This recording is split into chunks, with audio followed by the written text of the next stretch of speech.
Hey, folks, today's episode is brought to you by one of my favorite sponsors, sunsetlakesebede.com. Use the code LEFTISBEST for 20% off. What do you get 20% off of? Well, all of their great Sebede products. They are all third-party tested. They are all grown without pesticides. They use integrated pest management. They use regenerative farming practices, so they take care of the soil. They have great business practices, $20 minimum wage during the harvest, mostly employee-owned company. And they are also movement partners. They have donated tens of thousands of dollars to things like Planned Parenthood, refugee resettlement, carceral reform, strike relief funds. They've engaged in mutual aid in the wake of the floods up in Vermont. Just an amazing company, but also maybe more importantly or maybe less importantly, depending on your perspective, their product is amazing. I use their good night oil every night to go to sleep. It's got a little Sebede, a little Seben. Sometimes on the weekends or maybe in the evening, if I really want to juice my enjoyment of Survivor that night, I'll take one of their Sebede gummies with some TH. Party time. THC. I mean, look, but they've got salves for your muscles that I also use for my eczema. I mean, this is really just the list of how old I am. But they also have, they've got fudge, they've got coffee, they've got all sorts of gummies, just a great array of products. And you get 20% off with the code LEFTISBEST, one word. sunsetlakesebede.com. Check them out right now. In fact, we'll go do the show while you check them out. The Majority Report with Sam Seder. The destiny of America is always safer in the hands of the people than in the conference rooms of any elite. Sam Seder. They are unanimous in their hate for me, and I welcome their hatred. We must guard against the acquisition of unwarranted influence, whether sought or unsought, by the military-industrial complex. The Majority Report with Sam Seder. And I get the feeling you've been cheated.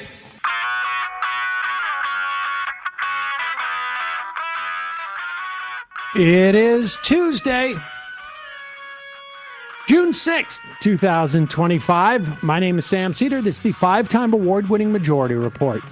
We are broadcasting live steps from the industrially ravaged Gowanus Canal in the heartland of America, downtown Brooklyn, USA. On the program today, Senate aims to have reconciliation language by the end of this week. We'll see. Israeli soldiers opened fire on Palestinians walking to a Gazan aid site. This is the same headline we ran yesterday because it happened again. This time they killed 27. Trump, fearing a taco, now demands best offers by tomorrow ahead of the July tariff deadline. Yes, it's confusing. U.S.-Iran deal would allow Iranians limited low-level uranium enrichment. That sounds familiar. Angering those who want to attack Iran. FEMA staff freak out when newly appointed head said he didn't know there was a hurricane season in America. Fifth partner leaves the Trump capitulating Paul Weiss law firm. The FTC is investigating ad groups and watchdogs for collusion in boycotting X, as opposed to those non-colluding boycotts that people have. Free markets are when you're forced to use my service or get in trouble with the law. Federal judge blocks Trump's attempts to dissolve the TSA union. Colorado anti-Zionist attack allegedly planned for a year and allegedly was looking to buy a gun, but was denied. New York Lieutenant Governor Antonio Delgado to challenge current and hopefully former New York State Governor Kathy Hochul. Trump administration to eliminate federal protections across the Alaskan wilderness. All this and more on today's Majority Report. Welcome, ladies and gentlemen. It is what we call around here Newsday Tuesday. That's correct. Newsday Tuesday. Hello, hello. Hello, hello. Let me read one. This is an email, or sorry, an IM I had gotten. This is for Joel. It's his birthday. He's in Chicago. Sometimes we do it. Happy birthday, Joel. There you go. I'm in I'm in a good mood. I'll do that in the first half of the program today. There you go. Got a lot to talk about, as it tends to be the norm these days. So hard to start with this guy because he's so enraging. Mr. 17% approval rating, our leader in the Senate. Yes, we're talking about Chuck Schumer. Now, here is, let's put up a still of this so that people can see. Here's Chuck Schumer. And now you're looking at this and you're thinking, oh, Chuck Schumer is in a nursing home and he is coming out to rail against the cuts to Medicaid that are in this a bill that is about to be released in the Senate. Now, remember, they have about now, I think it's 12 working days to mark up this bill. They're not going to mark it up. They're just going to come out with their own provisions. Donald Trump wants this bill on his desk. I think it's by July 5th or 4th, before the July 4th recess to sign, probably so that he can tie it in there. And so here's Chuck Schumer, a brilliant political messaging. Exactly. You've got to go and show how at nursing homes there's going to be these Medicaid cuts will affect people disproportionately because the long-term care is not covered by Medicare for if you're over 65 in a nursing home. 2/3 of our elderly are in nursing homes being paid for by Medicaid. Now, not to mention the implications for nursing homes when all of a sudden you have less Medicaid recipients. We're going to see that. I mean, we're going to see it more during local hospitals. So brilliant move by Chuck Schumer. Showing, not telling, or both. Oh, okay. I'm sorry. No, I got confused. This is not Chuck Schumer in a nursing home. It's Chuck Schumer in the in a Senate office. And no, he's not coming out against this Medicaid gutting, SNAP gutting, tax cut for the rich bill. He's actually bemoaning the fact that we may get back into a nuke deal with Iran. When it comes to negotiating with the terrorist government of Iran, Trump's all over the lot. One day he sounds tough, the next day he's backing off. And now, all of a sudden, we find out that Witkoff and Rubio are negotiating a secret side deal with Iran. What kind of bull is this? They're going to sound tough in public and then have a side deal that lets Iran get away with everything? That's outrageous. We need to make that side deal public. Any side deal should be before Congress and, most importantly, the American people. If Taco Trump is already folding, the American public should know about it. No side deals. So I texted. No, hold on. Yeah. I just want to make one thing. Yeah. We are 100% sure this is not AI. Yeah. Okay. I texted you last night saying that this might be the thing that breaks me. The idea that this guy is out there bemoaning, and to be clear, the side deal is that Iran will retain capacity to enrich uranium at a low level, such a low level that it could only be used for civilian purposes. This is to prevent them from getting a nuclear weapon, right?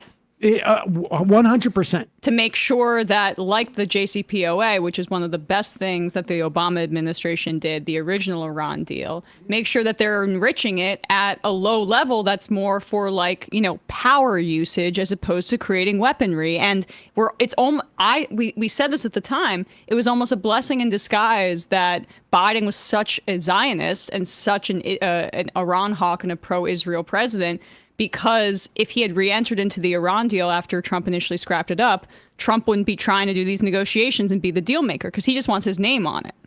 Yeah. You mean he might actually reverse it again? Right. He might be more hawkish because that's how he operates. Because actually it makes more sense to diplomatically deal with Iran than fight a war with them, frankly. Well, I suspect part of this has to do with the deal because Saudi Arabia now is more interested in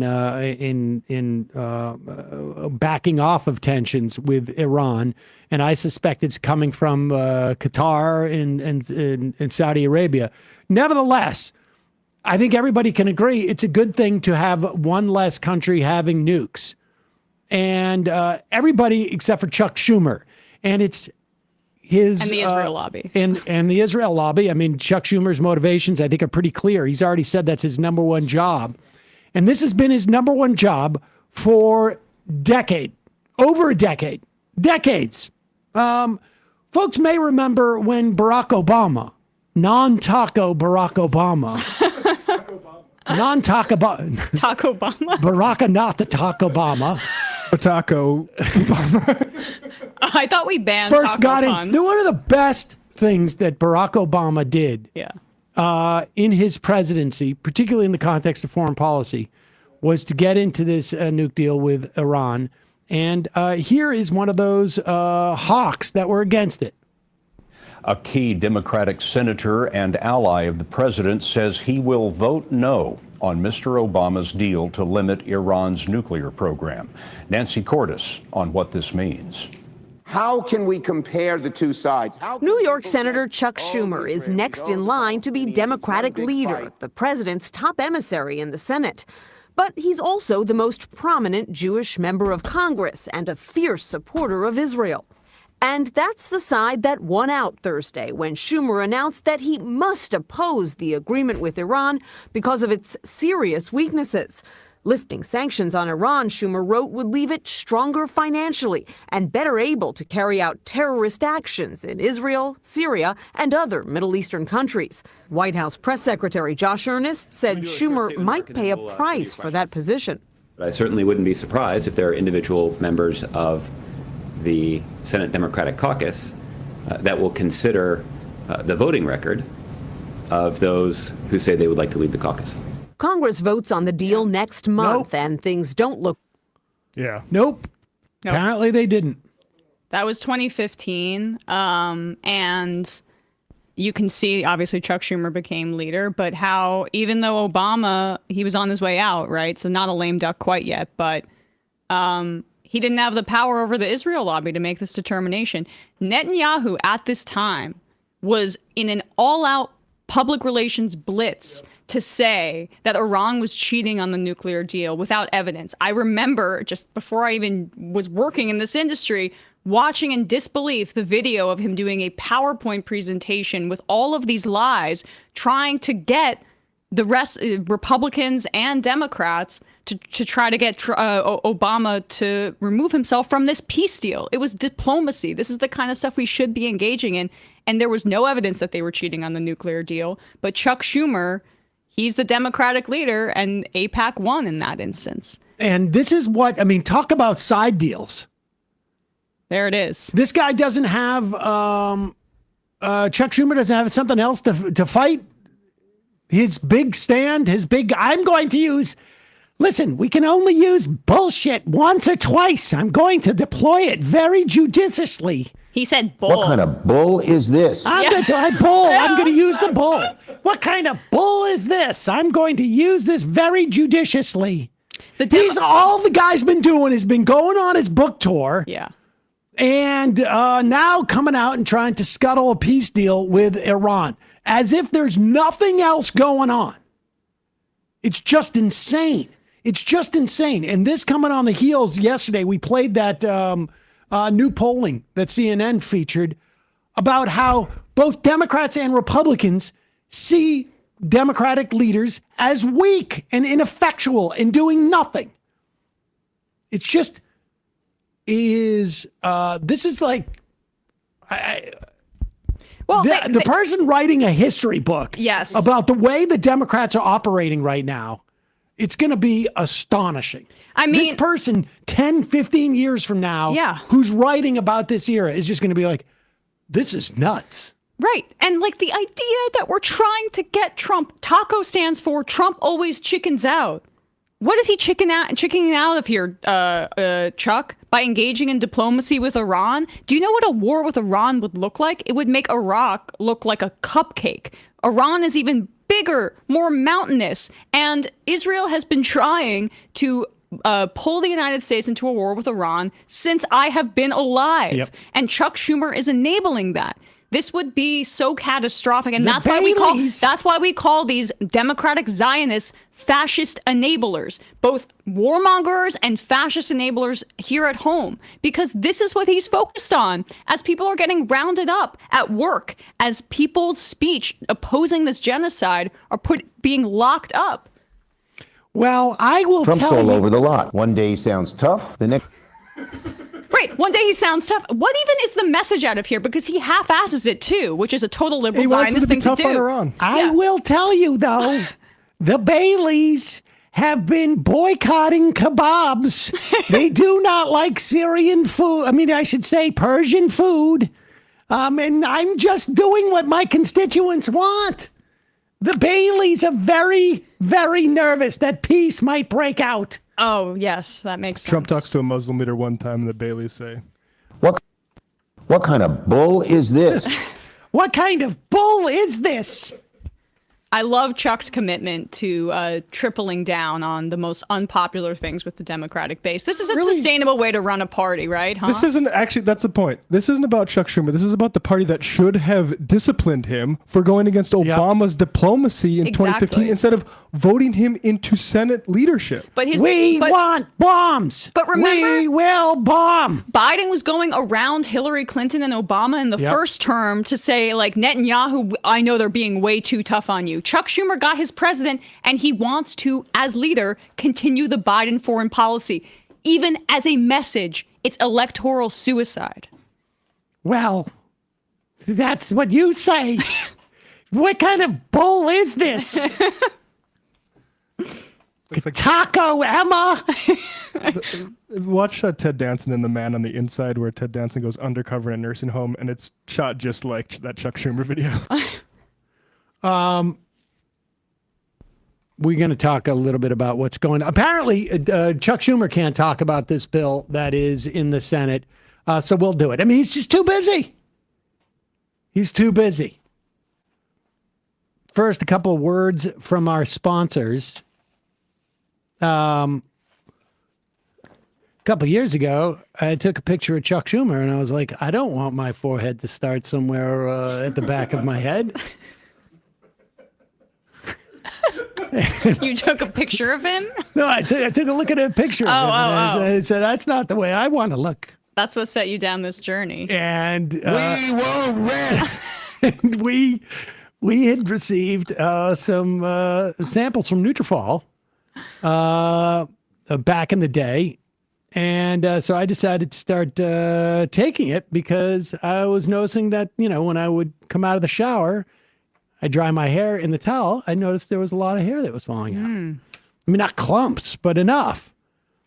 And so I figured I'd start taking it, and it's been great. And why did I take Nutrafol? Because it is, it's drug-free. You may have heard of Nutrafol's hair growth supplements and wondered, do they actually work? Well, it's a fair question. Many hair supplements overpromise and underdeliver, but Nutrafol is different. It's the #1 dermatologist-recommended hair growth supplement. It's trusted by over 1.5 million people. It is clinically tested to deliver real results in just 3 to 6 months. And when they test this, they don't test the ingredients. They don't go back and look at ingredient tests. They test the formulations.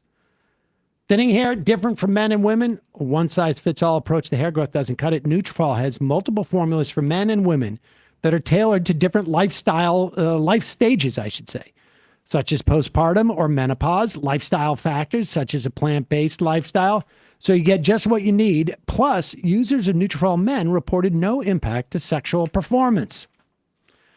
While many supplements rely solely on ingredient studies, like I said, Nutrafol clinically tests its final formulations. They measure it against things like hair counts and pull tests to track real improvements in growth, quality, shedding, and texture. It's not just backed by studies. Their research is published in peer-reviewed journals and vetted by doctors, ensuring scientific rigor and reliable results. Building a hair growth routine is easy. Order online. You don't need a prescription. You get free shipping, automated deliveries, and up to 20% savings with a Nutrafol subscription. Plus, get free naturopathic doctor consults and a Headspace meditation membership because your brain is under your hair. Em and I both know people, women who have had good results with this as well. Yep. Start your hair growth journey with Nutrafol. Limited time, Nutrafol is offering our listeners $10 off your first month subscription and free shipping when you go to Nutrafol.com. Enter the promo code TMR10. That's TMR, the number 10. Find out why Nutrafol is the best-selling hair growth supplement brand at Nutrafol.com, spelled Nutrafol.com. Promo code TMR10. That's Nutrafol.com. Promo code TMR10. Also, sponsoring the program today, Babbel.com. My plan right now, sometime in October, my mom, when she retired, she would go and live in Oaxaca, Mexico, for like 6 months out of the year. She would rent a room in this artist's studio, and she would teach there. Yeah. It's amazing. And so my mom passed away. It will be a year in November, and we're planning to go to Mexico, and I want to be able to speak some Spanish.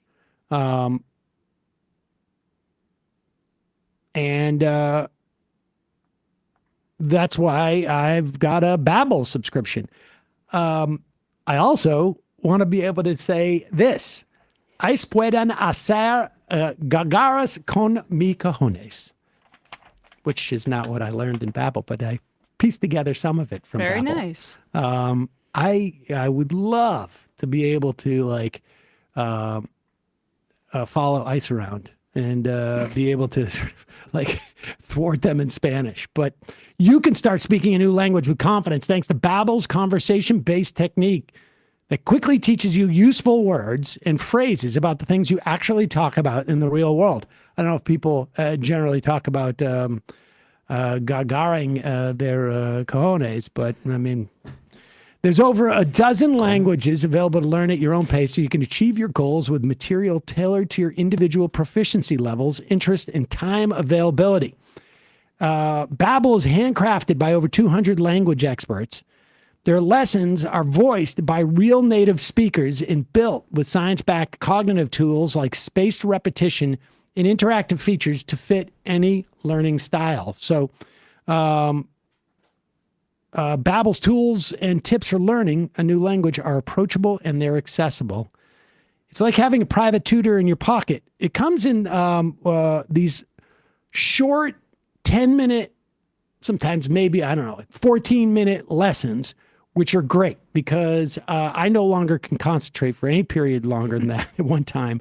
But also, you take a quick walk, you learn your language. Your kid says he has 10 more minutes of VR time before you got to have dinner. You listen to a Babbel lesson on your phone. You can listen to it, obviously, on the website. One study found that using Babbel for 15 hours is equivalent to a full semester at college. I've made this pitch to my daughter. She still wants to go to college. Yeah, she's still at college. But Babbel has over 16 million subscriptions sold. And Babbel's 14 award-winning language courses are backed by a 20-day money-back guarantee. So get talking with Babbel. I want you to learn another language. We're teaming up with Babbel to get you 55% off of subscriptions at babbel.com/majority. That's get up to 55% off at babbel.com/majority. It's spelled BABBEL.com/majority. Babbel.com/majority. Rules and restrictions may apply. Check it out. Babbel.com/majority. I can't wait till you get on that Babbel so you could tell me what is it, Gagar means? Gagaris? Yeah. That'll be cool to learn what that means. I speak Spanish and I'm not sure. Okay. All right, there you go. We're not going to take a break, but we will put the links into the podcast and YouTube descriptions. You can check them out there. All right. Let's play this.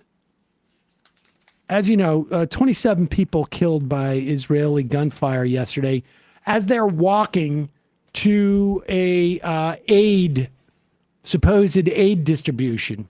And prior to that, dozens. We headlined this yesterday, as you said. It's almost the exact same story yesterday. Meanwhile, remember the denials of the flower massacre? Yeah. Oh, please. They're literally almost advertising that this is a honeypot where they're giving out aid and using it as an opportunity to shoot fish in a barrel or fish in caged rows. If you want to see some photos and compare them to other genocides in the past, it's not too far of a stretch. I mean, yeah. Now, there's a story out there, Emma, that you were talking about earlier. Yeah, this is actually really, I think, significant. So Boston Consulting Group is one of the big three consultants. So you have Bain, you have McKinsey, and then you have BCG. And the Washington Post wrote this morning, just 2 hours ago, that this management firm was hired to help design the Gaza Humanitarian Foundation, which is not humanitarian. It's being run by the Israelis and by U.S. paid for mercenaries, basically. I don't know who they are, actually. It'd be interesting to see if Eric Prince has his fingerprints on this. But regardless, a spokesperson for the firm Boston Consulting Group, BCG, said the company had terminated its contract with the Gaza Humanitarian Foundation and placed one of their senior partners leading the project on leave, pending an internal review. 3 people closely connected to both the GHF and BCG, who spoke on the condition of anonymity because they were not authorized to discuss the matter, said it would be difficult for the foundation to continue to function without the consultants who helped create it. In addition to helping develop the initiative in close coordination with Israel, BCG set the prices for paying and equipping the array of contractors who built 4 distribution hubs in southern Gaza to deliver the aid.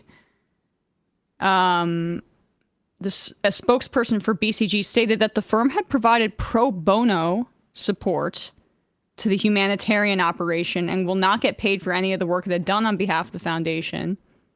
Another person familiar with its operations contradicted the firm's account, saying that BCG had presented monthly invoices of more than $1 million. Yeah, it's unclear what's going on here, but this has been a crap show from the beginning. They have delivered, by their own accounts, 7 million meals over the course of 8 days. There's 2 million people in that country, or I should say in Gaza. Although remember when Trump used that 1.7 million right. figure? I mean, hundreds of thousands are dead. We don't know who. It's unclear. I mean, even under their best case scenario reporting, which seems somewhat dubious, you're still talking about less than 1 meal a day per person. But to have a consulting group opt out, what do they know? I mean, and it must be worse than what we've seen, which has already been horrible.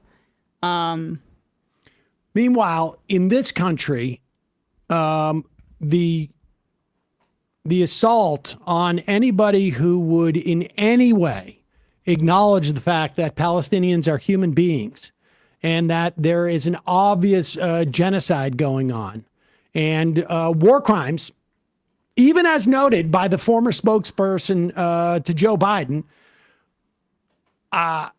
the guy who basically says, hey, when you have a job and you got to lie about war crimes, that's your job. I mean, that's what he said. What he said. I wasn't telling the truth. I'm not, like he said, my job was to say what the administration, and he says it's clear that there were war crimes going on, and he lied about it. And, people can decide on for their own what that's reminiscent of when someone says, like, I was just doing my job in lying about the existence of war crimes. That's his words, not mine. But here is another guy just doing his job. The disgraced ADL, supposedly the Anti-Defamation League, but now is the Defamation League. Is this number 11? Okay. Oh, we're doing 10? All right. Well, we can do 10. Wait. What? No. What number is this? 9. Okay. Well, I was going to do 11, but let's do 9. This is fine. And what I really want is whether it's social media influencers on Twitch and YouTube like Hassan Piker or other kind of promoters of hate on YouTube and TikTok like Guy Christensen, or like, these speakers at these graduations. It just happened the other day at MIT, spreading blood libels about the Jewish people or the Jewish state.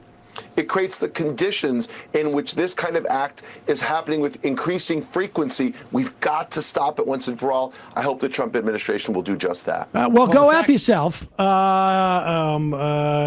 to this Defamation League guy whose job is to defame people. MIT refused to allow its valedictorian, I think it was, to speak. 2025 class president. Class president. Just horrible. But meanwhile, this is number 11, correct? Here is... Chris Sununu? No, 11. Here is Laura Ingraham. Noted bigot. Right. On with this guy, Raymond Arroyo. She always brings him on for culture. Like his friend or something? I don't get it. I don't know, but this guy's like... I wonder how old Raymond Arroyo's kids are, that he's watching a lot of Miss Rachel. But here is Raymond Arroyo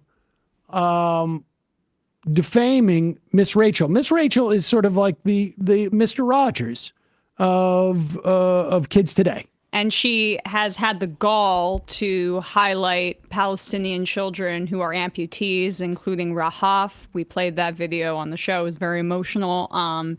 Who is a double amputee who said, like, I love you, and was so giddy just to see Miss Rachel in person, because she's been making videos for children in the genocide who have no food, who have no shelter, to give them some sort of joy. And this is apparently blood libel and anti-Semitism.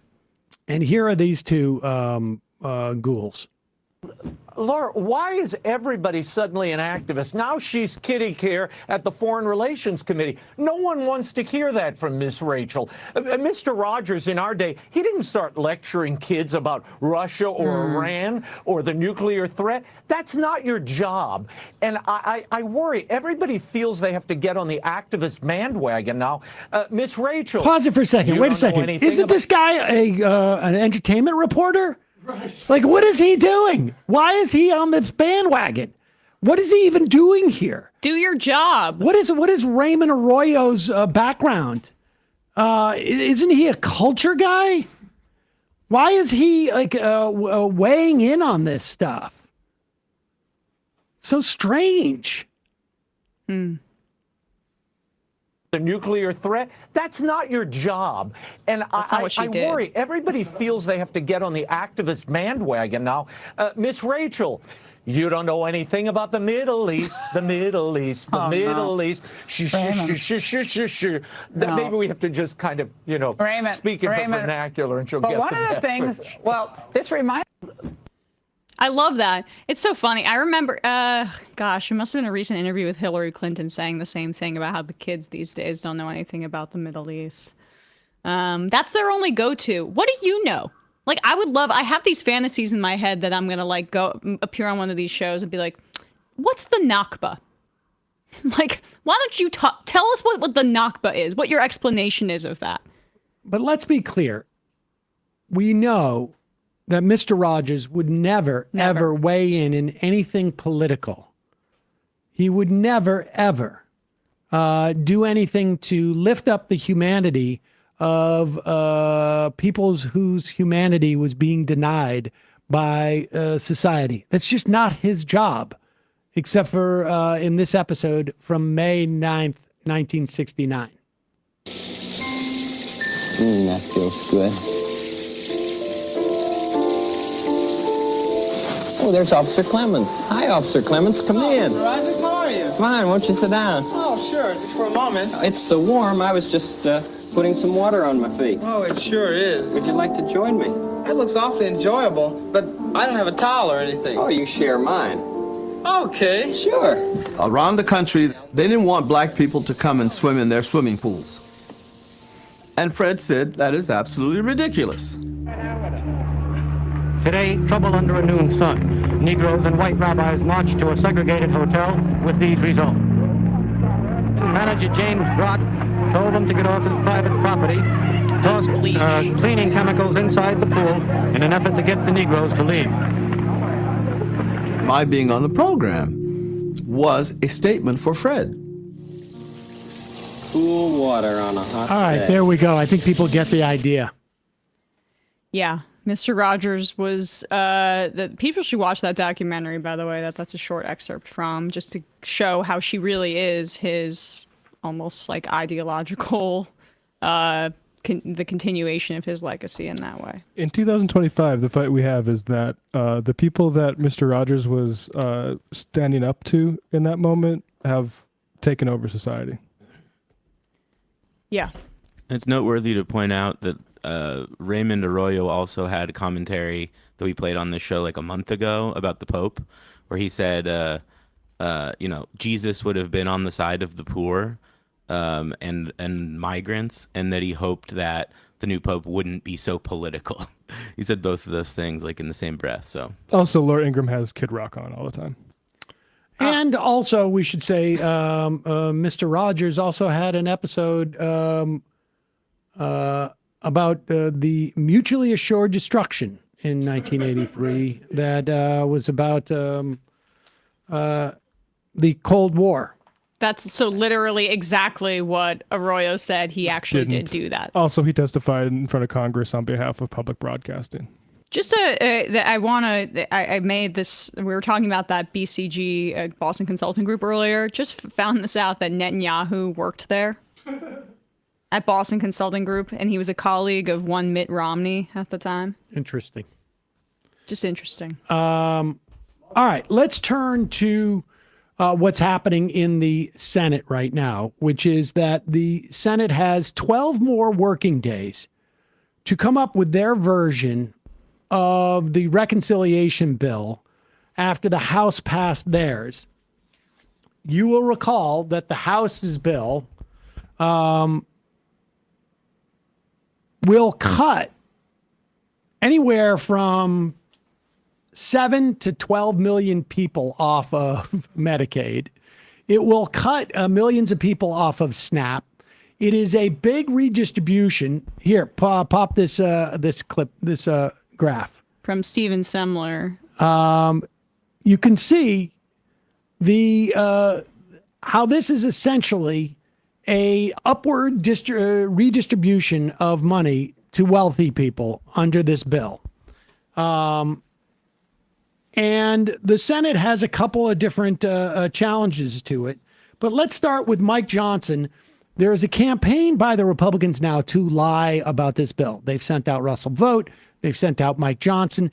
They are afraid of Americans understanding what is actually in this bill. And while Chuck Schumer is off in a nursing home, or I should say in his office, complaining about a potential Iran deal, Mike Johnson and Republicans are able to go out and lie about what's in this bill. This is clip number 2. Yeah.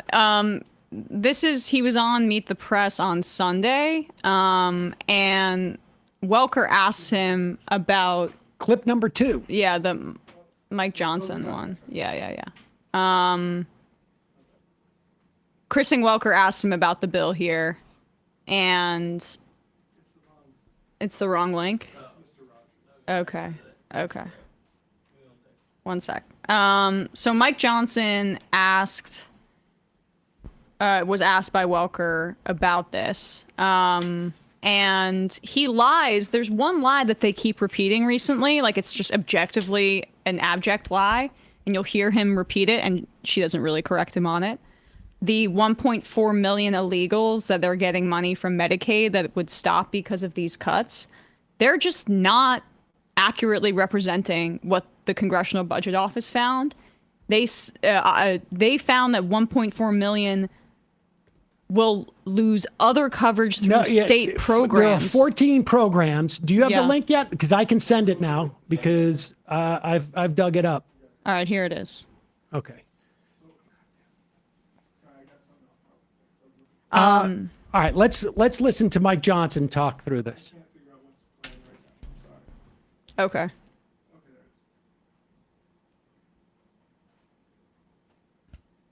For that election.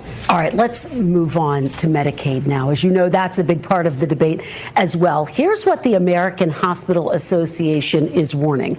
It writes, quote, the sheer magnitude of the level of reductions to the Medicaid program alone will impact all parties. Hospitals, especially in rural and underserved areas, will be forced to make difficult decisions about whether they will have to reduce services, reduce staff, and potentially consider closing their doors. Republican Senator Josh Hawley of Missouri calling this a hospital tax, Mr. Speaker. So does the House bill put rural hospitals and, frankly, the most vulnerable Americans at risk? No, and you can underscore what I'm about to tell you. There are no Medicaid cuts in the big, beautiful bill. We're not cutting Medicaid.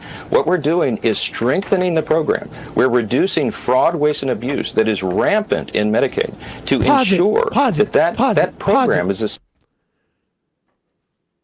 The best research shows that only 5% of Medicaid payments are improper. 74% of that was just paperwork. This is all, and to the extent that there is fraud in Medicaid, it is all on the provider side. If it was the case that they were just getting rid of fraudulent Medicaid recipients, and incidentally, you don't receive money when you're on Medicaid. Right. All you receive is health care. So to the extent that there's any fraud or waste, you wouldn't see, according to the CBO, anywhere from 5 to 8 million people lose their coverage. So he's lying here. It's just an outright lie. Go ahead. Cutting Medicaid. What we're doing is strengthening the program. We're reducing fraud, waste, and abuse that is rampant in Medicaid to ensure that program is essential for so many people, ensure that it's available for the most vulnerable. It's intended for young, single pregnant women and the disabled and the elderly. But what's happening right now is you have a lot of people, for example, young men, able-bodied workers who are on Medicaid. They're not working when they can. That drains resources from the... This is also not true. First off, it was set up actually to deal with people who don't have jobs and therefore don't have health insurance. Former Kaiser Foundation, they call it KFF now, they did a study 4 months ago. Only 2 million people on Medicaid are not working. The vast majority of them have either retired or they have an inability to find work. So the idea that we're talking about people and they are under the age of 65, the idea that we're talking about a bunch of strapping young men who are going around going like, well, I have no money, but I do have health care when I need it. And that's what their plan is. It's just absurd. It's just a total lie that they are allowed to go out there and deliver over and over and over again, unchallenged.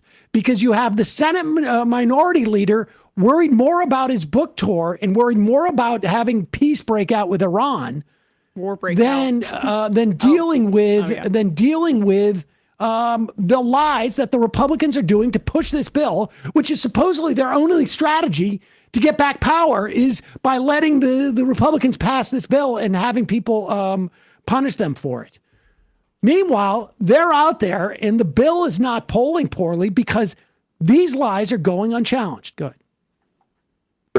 But what's happening right now is you have a lot of people, for example, young men, able-bodied workers who are on Medicaid. They're not working when they can.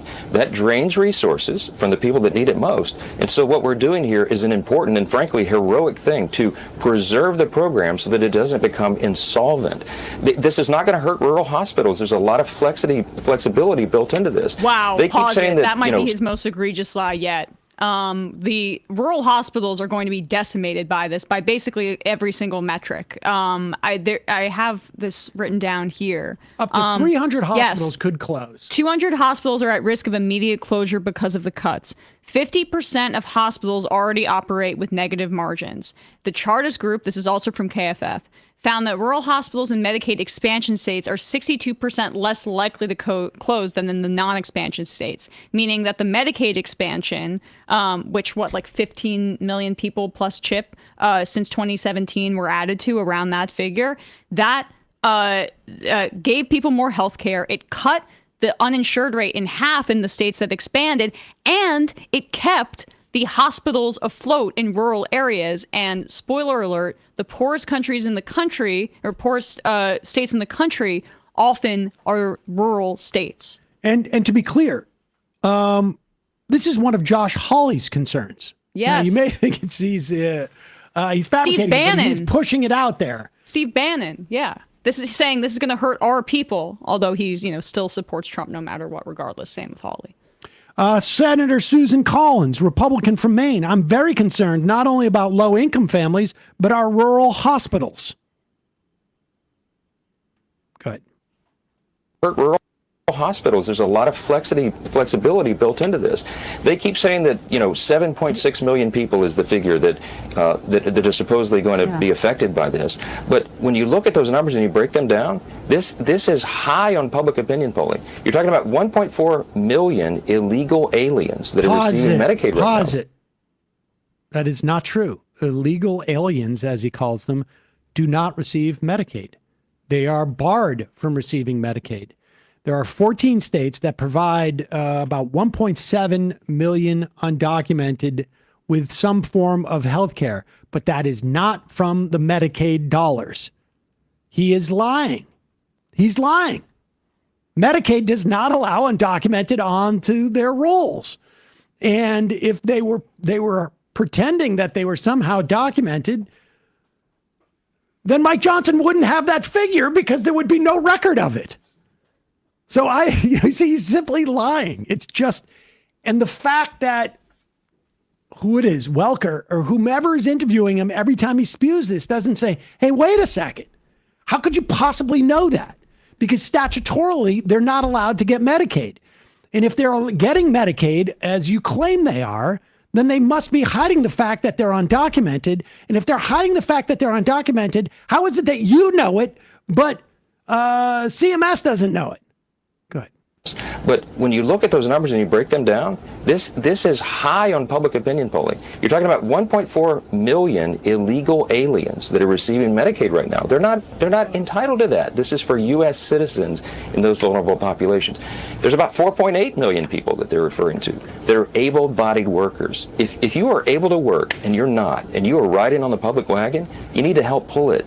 And by the way, Kristen, this is no draconian requirement. All we're requiring in the legislation is 20 hours a week. You can volunteer in your community, you can be in a job training program, or you can get to work. Okay, Arkansas and Georgia both received waivers from the Trump administration to impose exactly this work requirement. And all that it ended up doing was, because of the paperwork, booting hundreds of thousands off of Medicaid who deserved Medicaid. It actually ended up costing more because of all the administrative requirements to go through this paperwork. And it ended up not saving them money on Medicaid. Also, there's Job Corps cuts that are closing site after site. You have to do a search Job Corps cuts, and it's nationwide. So he talks about that as if that's some other option while they're cutting the legs out from under people on. 4.8 million is the number that he's citing to say that these Medicaid recipients aren't working. I don't know where they're getting that from. They're making it up. KFF said this. Are they using the same numbers from the CBO to say that they mean different things? They're using that 1.4 million one to say it's illegal immigrants when it's not. It's people on those state healthcare programs. It's just a complete lie. The 4.8 million number that he's talking about, KFF finds it's around 2 million recipients of Medicaid who are not working. There are like 80 million recipients of Medicaid. Here in your community, you can be in a job training program or you can get to work.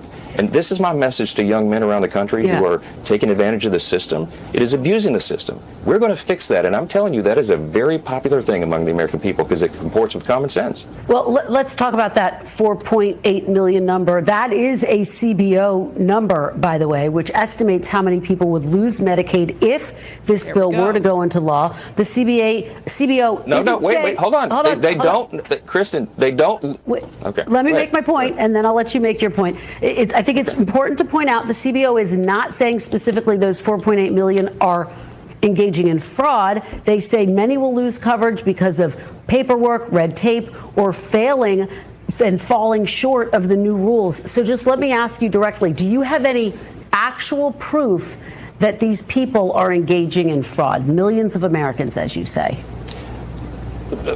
This is very important distinction. Those 4.8 million people will not lose their Medicaid unless they choose to do so.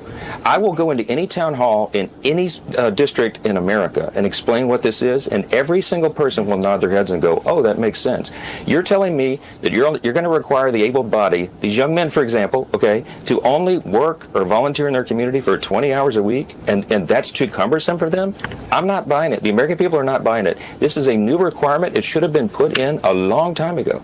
And the people who are complaining that these people are going to lose their coverage because they can't fulfill the paperwork, this is minor enforcement of this policy, and it follows common sense. When people work, pause it for a second. When able-bodied young men work, if the idea it's good for is them. that this is going to inspire people to work, then how are they going to get the savings and it's going to blow a bigger hole? I mean, this is the fallacy of the whole program. Because they're saying they're not cutting. Right. All they're doing is that they're giving the opportunity for people to work, which, of course, this is all, a fabrication. But even if we stipulate that what they're saying is true, then how can they project the savings that they're projecting here? It doesn't make any sense. It's the same argument as the tariff. It's both going to raise us, hundreds of billions of dollars and keep us from having to pay taxes anymore. And it's going to grow U.S. business. Both things can't happen. Because either people continue to buy this stuff on the tariff side, and they continue to buy this stuff, and they don't encourage U.S. Growth of industry, or vice versa. Either this is just barely a requirement, and it's not going to inhibit people, and all these 4.8 million young men out there are not working, just living, off the earth, I guess, except for when they get sick. Then they can go in and get health care. They don't get any payments from Medicaid. And according to them, none of them are going to decide to get jobs. The whole thing is a fiction. It's a complete fiction. And on the Democratic side, we have Chuck Schumer talking about side deals on the complaining about an Iran nuke deal. His emphasis on young men, I feel like, is telling in two ways. One, it's obscuring what you're saying, Sam, which is that the cohort that's going to be most affected by this are 55 and older, most likely. These are also, it's very difficult for you to find a job if you're fired in that period of your life. And that's why a lot of these people are on Medicaid, in part too, because they might need the care if they're in early retirement, because perhaps they did manual labor and their body broke down, or they, I don't know, maybe not retirement's the right word for it, but they're unable to work. So that they're obscuring it. But then also the implicit notion under it is that there's What about the able-bodied women that are on Medicaid that are not working? Because like they're trying to work this into this whole almost natalist Hungarian Viktor Orban model approach to their populism, maybe to appeal to Josh Hawley or something like that. It's a little telling to me. Is there any more to this? The people who are complaining that these people are going to lose their coverage because they can't fulfill the paperwork, this is minor enforcement of this policy, and it follows common sense. When people work, when able-bodied young men work, it's good for them, for their dignity, their purpose, and it's good for the community they're in. If you can't find a job, then volunteer in your community for 20 hours and you will meet the requirement. That is a basic minimal standard. Very quickly, because we're almost out of time, Mr. Speaker, do you have any actual evidence that these people that you refer to are engaging in fraud? Well, there is a tremendous amount of fraud in Medicaid. It's undisputed. Tens of billions of dollars every year are lost in fraud to Medicaid. So there's another category of people, 1.2 million, that are totally ineligible to be on the program. We also have evidence of people who are listed and enrolled in multiple programs in multiple states simultaneously, and they are cheating the system. I'm going to say this very clearly. Our legislation preserves Medicaid, strengthens Medicaid for the people who... I mean, she's just not up to the task here. How do you defraud Medicaid when you do it if you're a provider, but not if you're enrolled in Medicaid? You can't. I mean, I guess maybe in some narrow instances. I just walked off with an MRI machine. Whoa. You go from Via state Medicaid. to state, going to different doctors in each state for fun. So this is the big part of the bill, and they're out there, talking about these strapping, young men who are ripping us off. Yeah. And there's no pushback. We see this in SNAP as well. They're going to cut millions of people off of the SNAP rolls. It's going to involve hundreds of thousands of children of undocumented immigrants. It's going to involve people over the age of 54 to 65. It's going to involve families, parents who are unable to find work and have children instead of above the age of 11. Now it's going to be above the age of 6. Because those 7-year-olds and 8-year-olds and 9-year-olds and 10-year-olds and 11-year-olds who have been living it up on SNAP because they told their parents not to find a job. They got to stop the free ride that's happening with those kids. A reminder that in the pandemic, we cut child poverty in half with the expanded child tax credit. And now with a Republican administration, and then that went away. And that was Joe Manchin and some of the more conservative Dems. And now we have the Republicans without that child tax credit trying to take food out of hungry children's mouths.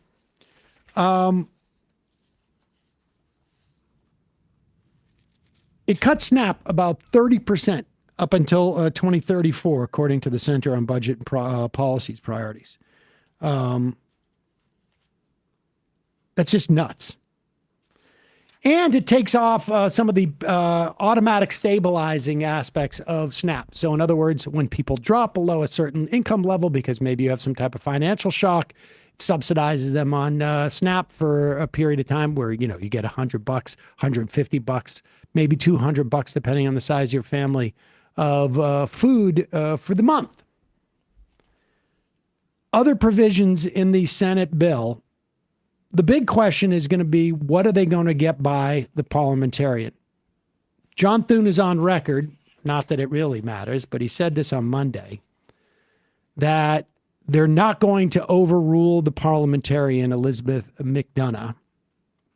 Now, they did this 2 weeks ago, right, to roll back California's EV standards. In other words, the EPA gave California a waiver to allow them to have stricter emission standards than the rest of the country. They wanted, I think by 2035, to have only all new cars sold in California had to be electric. The EPA gave them a waiver on their CAFE standards to allow them to be more restrictive. The Senate used the Congressional Review Act to essentially reverse that waiver. It had never been used in that way, the Congressional Review Act, to deal with waivers, but they went around the parliamentarian, disregarded what the parliamentarian said about this. Thune's claiming they're not going to do that for this bill, but there's some very major elements of this bill that rely on the parliamentarian to either just be ignored or to rule in their favor. The biggest is whether they will count. The Trump tax cuts from 2017 are set to expire at the end of this year. They create a baseline for revenue that this country takes in terms of taxes. It fluctuates based upon how the economy is doing, but there are different scenarios that are calculated based upon that tax rate. They're set to expire at the end of this year. Every other time they have ever scored a budget in the past, they calculate what is the baseline on the day that the budget would take effect. And the baseline in this instance, if done normally, would go back to the pre-existing tax rates that that are supposed to kick in after this sunsets.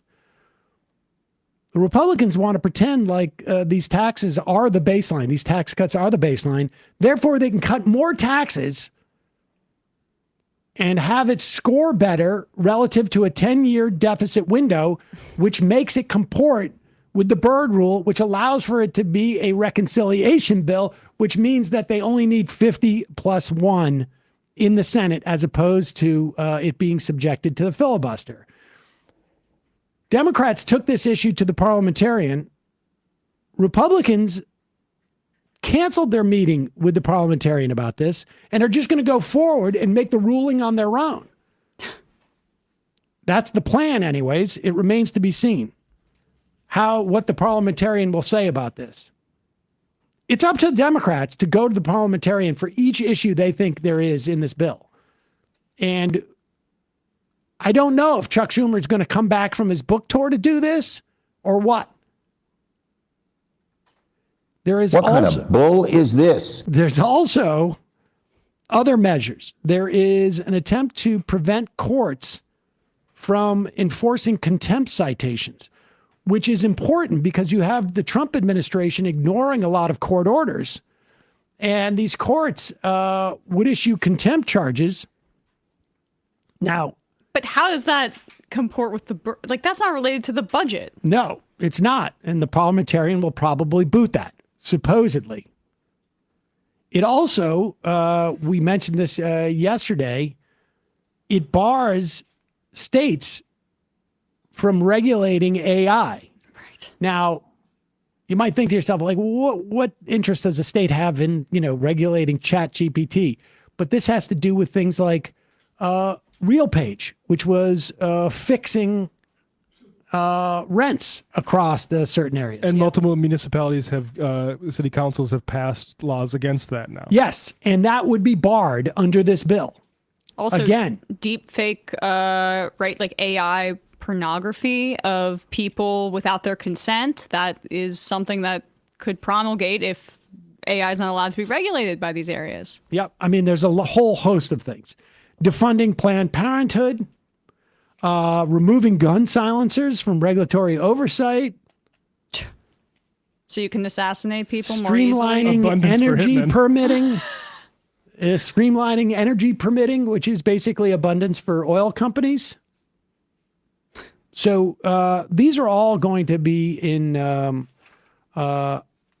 supposedly brought in front of the parliamentarian, and we will see if John Thune actually holds this up. Because, if I'm a Republican and I see that we can go in and harass Democratic members' aides with federal officers, we can arrest Democratic members And the House Majority Leader goes on, or Minority Leader goes on television and says, if this happens again, despite the fact that it's crossing my red line, if they cross the red line again and again, we will decide at our own pace as to whether we'll do something. I mean, I start to get the message that, like, you know what, these guys, they don't really do anything. Remember when Chuck Schumer said we would, when he was receiving all that firestorm after he voted for the Republican budget, or whatever the bill was at the start of the year,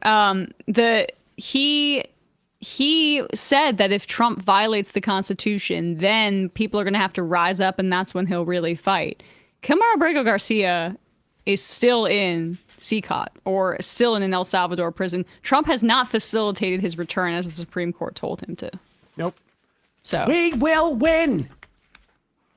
What kind of bull is this? They're going to sound tough in public and then have a side deal that lets Iran get away with everything? I think we got to pull that sound tough in public. I mean, to be fair, Schumer doesn't do that. More aspirational. Yeah.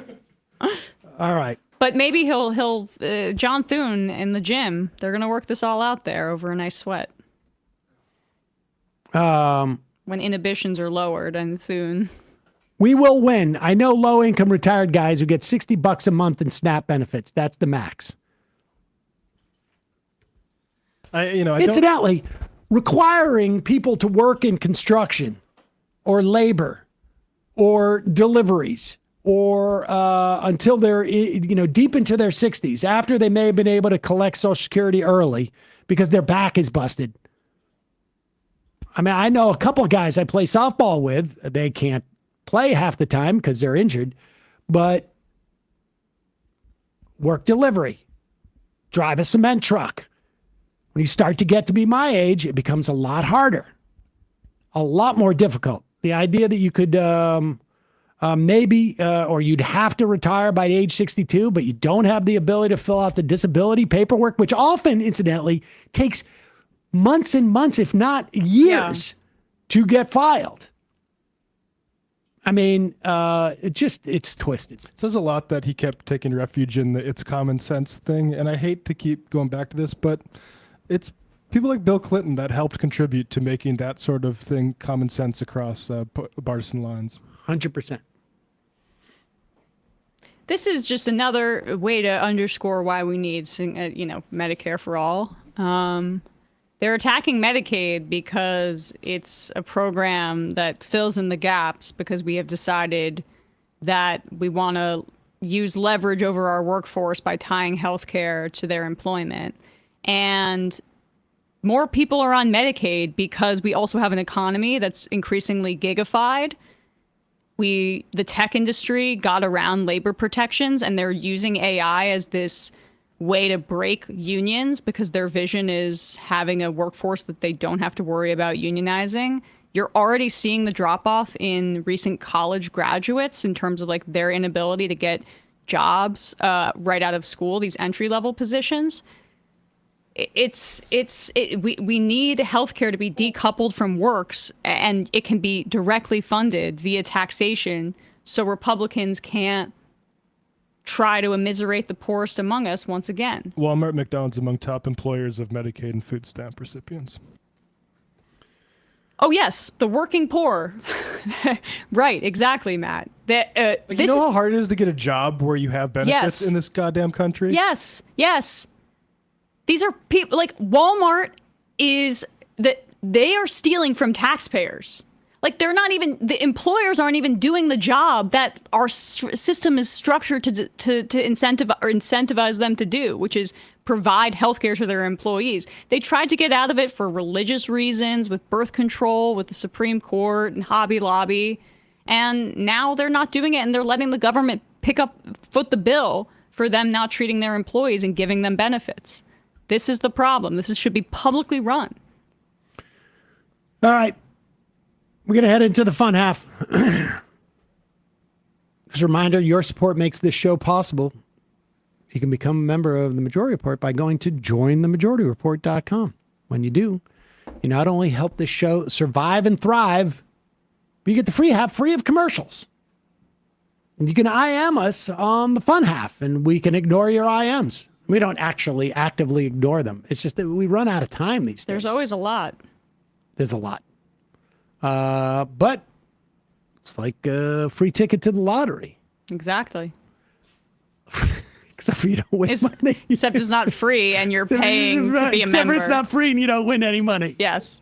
But you win. It's a temporary moment of enjoyment when we read your joke on air. It's a potential dopamine rush. Yes. Let's put it that way. Yes, we're selling you dopamine rushes. There we go.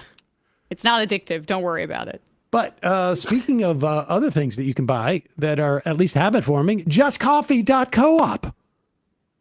Fair trade coffee, hot chocolate. Use the coupon code majority, get 10% off. It's a co-op. They're great coffee.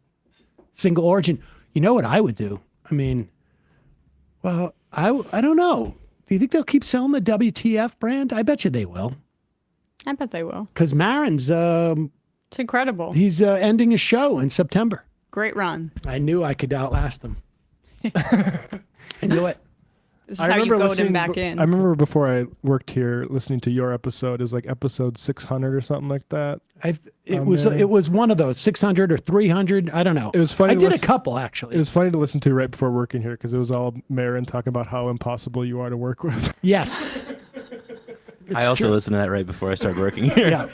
I haven't listened to that. Maybe I have to. Maybe I should. No, you'll see. I mean, Marin's the one with the. You can see it's kind of a little bit about Marin. I mean, Which is really rare. That seems to really be rare to pick up on WTF. Yeah, I did. I was saying I just listened to his Robin Williams interview, and he always. It's so amusing how he always brings the conversation back to his professional bitterness. Is that coffee he makes bitter? That's been the joke for a long time. Okay. But if you want a smooth blend, get the majority blend at justcoffee.coop. Matt, Left Reckoning. Yeah, Alex Jordan and C.K. Rowling's on talking about Congress, militarism, stock trade, and all that sort of stuff tonight. Patreon.com/Left Reckoning, 7 o'clock Eastern Time. Subscribe to our YouTube channel. See you in the fun half. 3 months from now, 6 months from now, 9 months from now. And I don't think it's going to be the same as it looks like in 6 months from now. And I don't know if it's necessarily going to be better 6 months from now than it is 3 months from now. But I think around 18 months out, we're going to look back and go like, wow. What? What is that going on? It's nuts. Wait a second. Hold on for a second. The Majority Report. Emma, welcome to the program. Hey. Matt. What is up, everyone? Nomi Key. You did it. Let's go, Brandon. Let's go, Brandon. Bradley, you want to say hello? Sorry to disappoint everyone. I'm just a random guy. It's all the boys today. Fundamentally false. No, I'm sorry. Women's. Stop talking for a second and let me finish. Where is this coming from, dude? But dude, you want to smoke this 7A? Yes. Hi, me? Is it? Yes. Is this me? Is it me? It is you. Is this me? Hello, is this me? I think it is you. Who is you? No sound. Every single freaking day. What's on your mind? Sports. We can discuss free markets and we can discuss capitalism. I'm gonna go start watching. Libertarians. They're so stupid though. Common sense says, of course. Gobbledygook. We fucking nailed him. So what's 79 plus 21? Challenge Matt. I'm positively quivering. I believe 96, I want to say. 857-210-501. 1/2. 3 8s. 9/11, for instance. $3,400, $1,900. 6, 5, 4, $3 trillion sold. It's a zero-sum game. Actually, you're making me think less of it. But let me say this.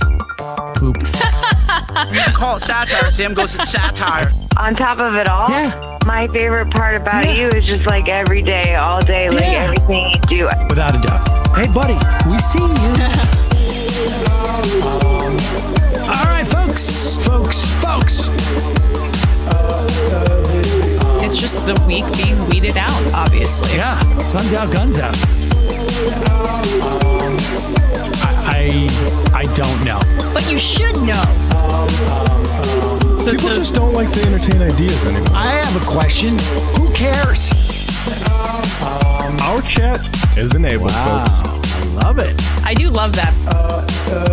Look, gotta jump. Gotta be quick. I gotta jump. I'm losing it, bro.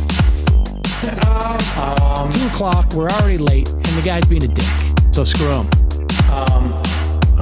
Sent to a gulag? Outrageous. Like, what is wrong with you? Love you. Bye. Love you. Bye-bye.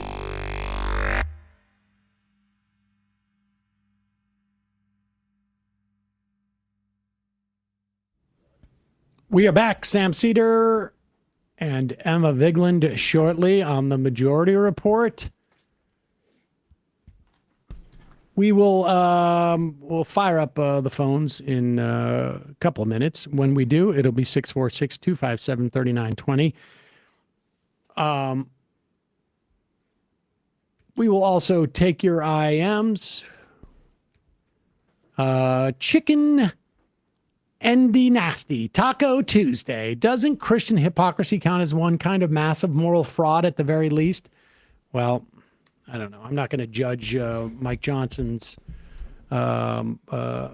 Christian values any more than I want to judge what he's watching on his phone. I think generally you should be suspicious of people that are political actors that have outward displays of religiosity. I think it's a little bit suspect. Oh, I would be worried about those people, but I'm not going to judge them on the context of his, Christian religion.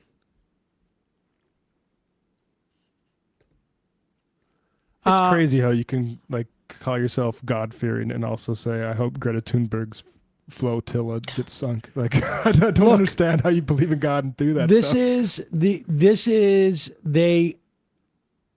People like Lindsey Graham, people like Joni Ernst, they are very nervous at the prospect of a primary.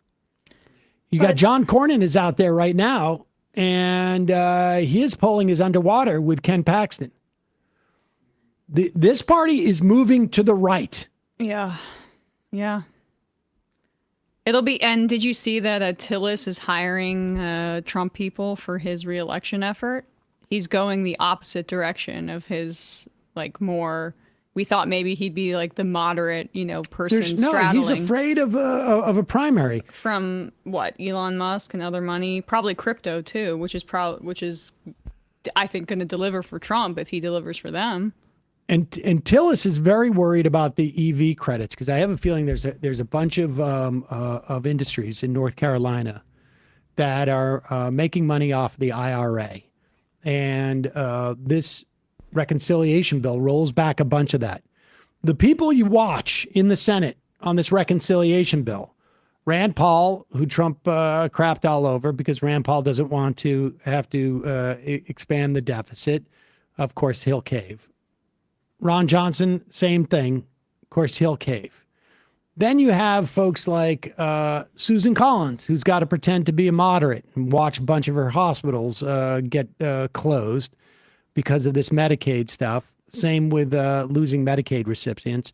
Josh Hawley, who's pretending he's a populist. He's concerned about Medicaid cuts. Tillis, like I said, with the EV stuff.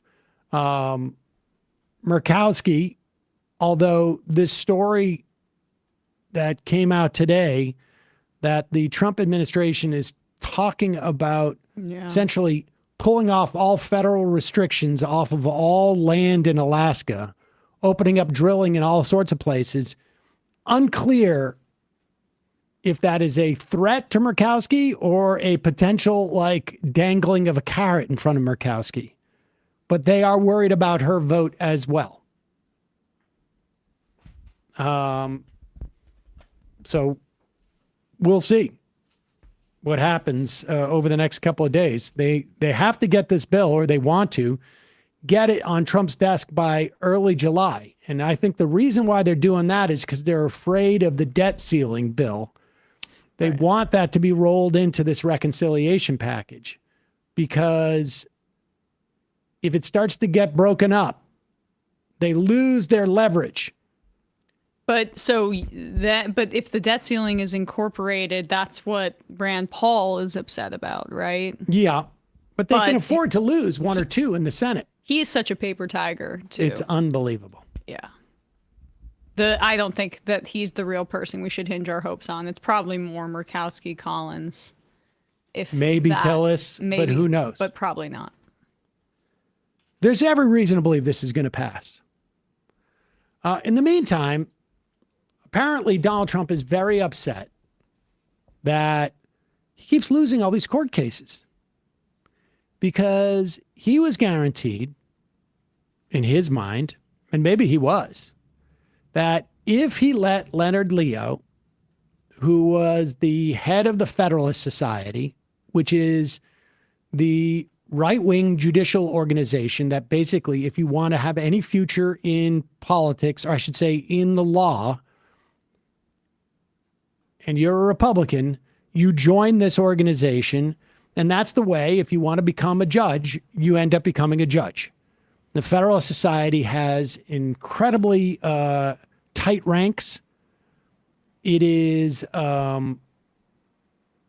I don't think that there has been a single Republican appointed judge in probably over a decade or two even who had not been a member of the Federalist Society. Young Republicans who go into the law, they all joined. Cenk Uygur, famous former Federalist Society member back in the day, had the good sense to quit that organization when he went into progressive media. Anyways, Leonard Leo was responsible for every judge that Donald Trump appointed in his first term, including the ones who sat on the trade court that ruled against him. Donald Trump was very angry with Leonard Leo. I think we read off a tweet from him last week, or not a tweet, a truth bomb or whatever they call it on his site. And saying that he's a scumbag. Whoa. And Leonard Leo responded with, "We were very successful under the Trump administration, and hopefully we'll continue that work," because Leonard Leo doesn't care. Leonard Leo, incidentally, also received $1 billion in terms of funding for his right-wing organization, and it's gone sort of like underground as to what they're going on. It's not the Federalist Society. They're trying to build out a bunch of other mechanisms, and we don't hear much reporting on it as of late. But we've got to dig around for maybe somebody who's followed up on that. But here is Stephen Miller, enraged that all his immigration stuff is being slowed in some fashion. We know it's been reported that he yelled at, he and Kristi Noem wanted a 3,000 person detainment every day from ICE. And now he's mad that ICE is just looking for criminals. He's like, I want everybody gone. And here he is talking about about Leonard Leo. That's democracy. So if there's 15 communist crazy judges on the court, that each of them as a team working together can block and freeze each and every executive action. Joe Biden was allowed by that same court system. Some of them to are Trump import 20 judges, million though. illegal foreigners. Why did Trump into put this these country. crazy communist judges, as you call them, on the bench? You heard President Trump himself say that the Federal Society and Leonard Leo has created a broken system for judicial vetting. And God knows He this did time say that. around, we so are does not that mean going he to be doesn't using. support picking we are not Amy going to Coney be Barrett using, for the Supreme Court? What it means is simply this and nothing more. We're not going to be using the Federal Society to make judicial nominations at all going forward. But let me tell you about these rogue judges. This is the most litigated issue over the last 10 years. Over the last 10 years, whether or not to deport the foreigners who invaded our country illegally. That is the most litigated issue. Okay. So he's claiming he's not going to let the Federalist Society do the vetting. Yeah. But I assure you, every single judge that they pick will be Federalist Society. Now, there may be some who are a little bit rogue. Well, that's the infrastructure. The problem for them is that, I mean, on at least the tariff stuff, right, that trade court that was one Obama appointee, obviously communists, and then the two communists appointed by Trump and Reagan, they ruled against the administration's actions here, because some of the suits being brought against the Liberation Day tariffs are by stalwart conservative groups that are worried about profitability. Like, this is bad for the economy, and that's the one thing that they care about. Yeah, they're mad that and there are a lot of the Federalist Society people also question the tariffs. Right. And what Trump is going to be looking for are people who are, obviously members of the Federalist Society, but have shown in some other capacity total loyalty to Donald Trump. He wants more judge canons. Yeah. Essentially. And it's just incredible because, like, Trump could have done the tariffs in a way that would have made it more resilient to these legal challenges. But he is doing many of these executive actions, at least in the first 100+ days of his administration, through emergency powers. He invoked the 1977 law that was an Emergency Economic Powers Act to implement the tariffs, as opposed to doing it through like more traditional means where it would have you needed public review, you would have needed some sort of debate on it. But he wants to be able to do things unilaterally, and that's causing problems for him in the courts. I just wanted to, some of the stuff from Stephen Miller is crazy. The Washington Examiner is a conservative paper, so I think it's interesting that they have such detailed exchanges between Stephen Miller and dozens of senior U.S. Immigrations and Customs Enforcement officials a few weeks ago. Now they're reporting on it. The official spoke to the Washington Examiner. They've been threatened. They've been told they're watching their emails and texts and signals from the Trump administration in terms of, like, if they're not going to follow through on the mass deportation goals. The other quote was that Miller came in there and eviscerated everybody. You guys aren't doing a good job. You're horrible leaders. He ripped into everybody, and so and was mad that they were going after criminals. Stephen Miller wants everybody arrested. And then his quote, according to this official, "Why aren't you at Home Depot? Why aren't you at 7-Eleven? What do you mean you're going after criminals?" There you go. Meaning they want to go to places where, say, Home Depot, somebody's waiting for work, or at 7-Eleven, somebody is or court date working. Yeah. They don't want the criminals. He said it in this meeting. Well, of course, and ICE is already doing this. I mean, they're that's the irony. They're already doing this. Yeah. They can't find criminals. That's literally what Obama, Trump, and Biden administrations prior were doing. Yep. Ladies and gentlemen, this sound. Oh, nope. Suggests that an aborted attempt to do the phone calls. But this sound means that the phones are now open. 646-257-3920. 646-257-3920 is the number. Dave from Talent, if Miller had only gotten laid in high school, it would have saved us all a lot of trouble. Tomoff Link, Happy Newsday Tuesday, folks. According to various geniuses on the internet, it's freedom when the Salvadoran military storms the legislature in order to threaten them into supporting action taken by President Vigeland, but it's Nazi, communist, fascist authoritarianism for the German government to be concerned about the rise of a party that seeks to rehabilitate the image of the SS, among other attempts at Nazi apologetics. Beyond the bondage. The Hysteria recently did a very good profile on the lunatic Leonard Leah. Calling from a 347 area code. Who's this? Where are you calling from?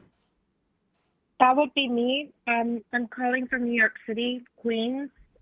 What's your name? Hello. Hello. My name is Mubashir. I'm calling from the Queens DSA branch. Nice. Great. Thank you for answering my call. I'm just here to give your viewers and supporters more motivation to support Zoran. We've been working hard in the campaign trail, canvassing. We even started an entire day of canvassing for experienced canvassers. And additionally, for more motivation for our viewers, I'm a part of a group in DSA where we're looking to amend the city charter commission, where we're trying to introduce proportional representation into the city council. And that's only possible if we elect a progressive mayor like Zoran, as only the mayor has the ability to amend the city charter commission. So if your viewers would like even more motivation, go vote for Zoran, and we're going to make New York City more democratically reformed. Where can people sign up to canvass? Just search up Zoran for New York City at Google, and it'll be the first tab on his website, and they can sign up to volunteer. This is crucial for us, as us in the DSA, we have a lot of plans if Zoran gets elected, and part of the plans is reforming the City Charter Commission, where we're working hard on. Great. Amazing. Thank you so much for the call. Thank you. Thank you for taking the time to answer my call. Greatly appreciated, and keep up the good work, and more importantly, wish us luck. We're working hard to get Zoran elected, and it's been quite the battle with the insane amount of corporations supporting Cuomo. It's really insane. Well, numbers are starting to look pretty good. Oh, knock on wood. Yeah, shout out to everybody who's showing up to knock doors and et cetera for Zoran. Good work, everybody. Thanks so much. Appreciate the call. Absolutely. Thank you. Oh, let me ask you a question. What is have you heard any talk about the potential of AOC or Bernie endorsing Zoran? The only information that we have is that they did meet with Lander and Zoran, and so far our branches are trying to communicate with AOC to see if she can endorse them before early voting. But our suspicion is that she's most likely waiting to early voting, which is due 14th, to endorse Zoran, as that she's trying to avoid the same scenario that she had with Maya Wiley when she endorsed Maya Wiley, and she won only third place in the primary.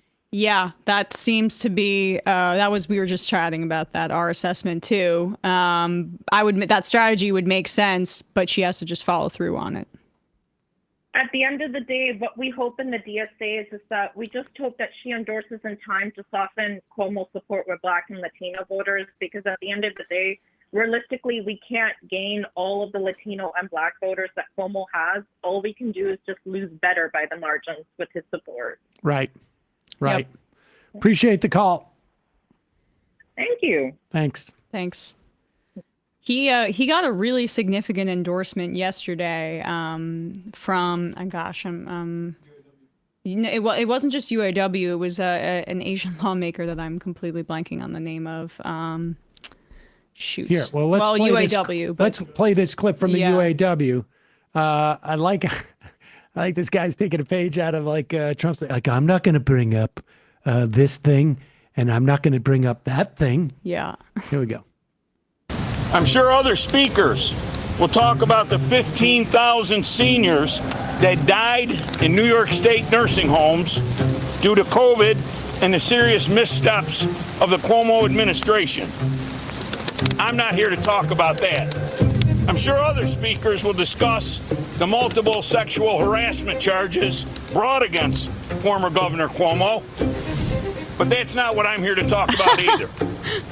I'm here to tell you that when United Auto Workers needed Governor Cuomo's help, he turned his back on us.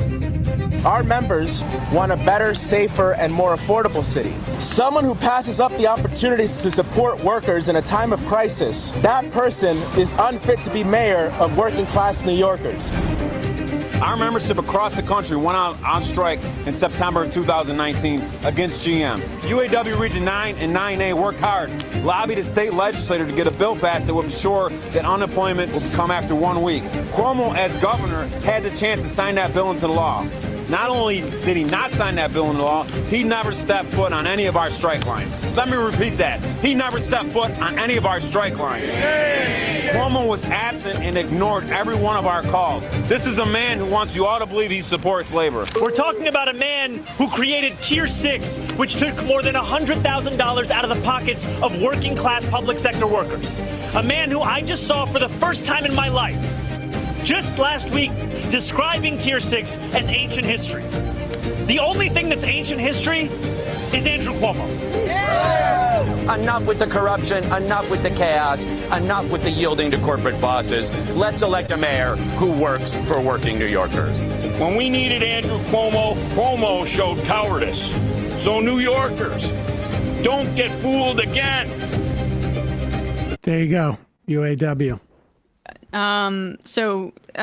Senator John Liu, he endorsed Zoran, and he's a state senator that's considered, to have a lot of trust with Asian American voters in the city. So he also did something interesting and did not endorse any other mayoral candidates. You're seeing some people do dual Lander, Zoran endorsements, but I like this much more.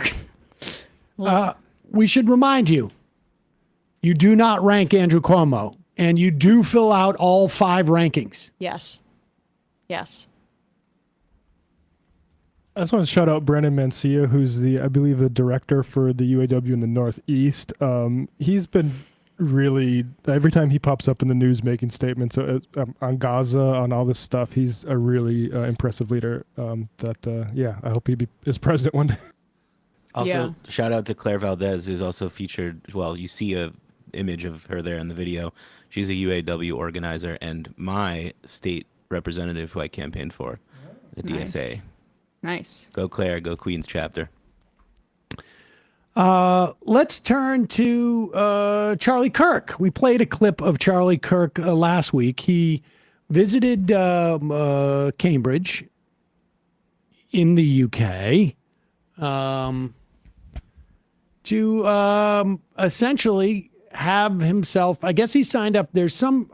I think there's some type of exchange program where you can have yourself humiliated by university students in Cambridge, and Charlie signed up for it. I think they cover the cost of your flight, and that's probably why he did it. He wanted to see the English countryside, and the only cost was that he would get repeatedly humiliated on the internet. I think it's a new program Cambridge has, trying to launch some of their students into the influencer category by letting them dunk repeatedly on sort of conservatives. And so I can't remember what day it was last week, we played, what was the name of the woman? It was Tilly at Blonde Praxis on TikTok. And she was exceptional. She really embarrassed Charlie Kirk across the board in Charlie Kirk's attempt to impose his fundamentalist vision of how women should be essentially in the kitchen in society. Pregnant. And how would it make them happier? It would make them happier. Charlie knows how to make all women happier. He was using the SMILE to population ratio, the very scientific formulation to compare us to nations in the continent of Africa. And was sort of spiraling as he was trying to determine whether Rwanda was Muslim or not before he knew how to attack it. He tried the Islamophobia, but she was a little too prepared. Which one is this? Is this the... Okay. Here is where Charlie wades into foreign policy with one of these Cambridge students.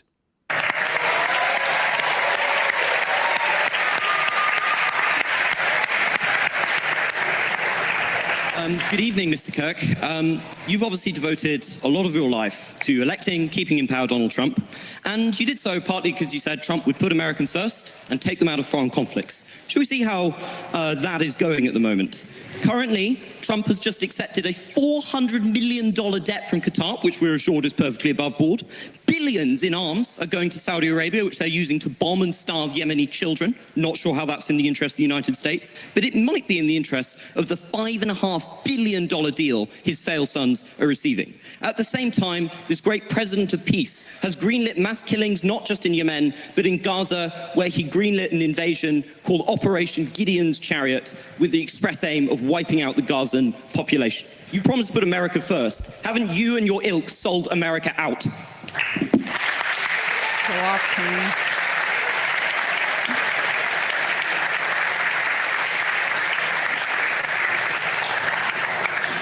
No. Well, I'm glad you have great intellectual substance and can answer. Because it's all the culture wars for you, isn't it? The second someone actually tells you what you're doing, which is red. Can you calm down a little bit? Like, just a little bit? pounding the table. You're all over the place. No. You want me to go piece by piece, or would you like me to talk slower? I think you can. Number one. To just say he said no and put the mic down. Like this isn't exactly. No, this is listen.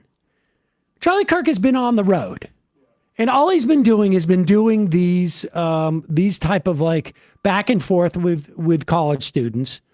Now, the college students here in Cambridge are prepared.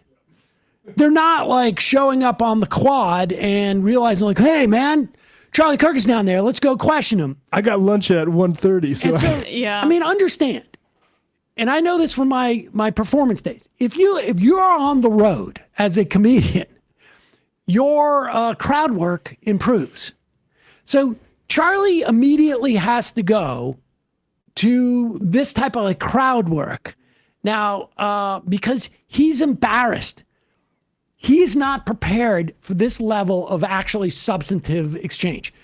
And I will tell you, like, if you're going through like a tour, let's say you're doing a book tour and you're talking about your book. I mean, we have people come through here all the time.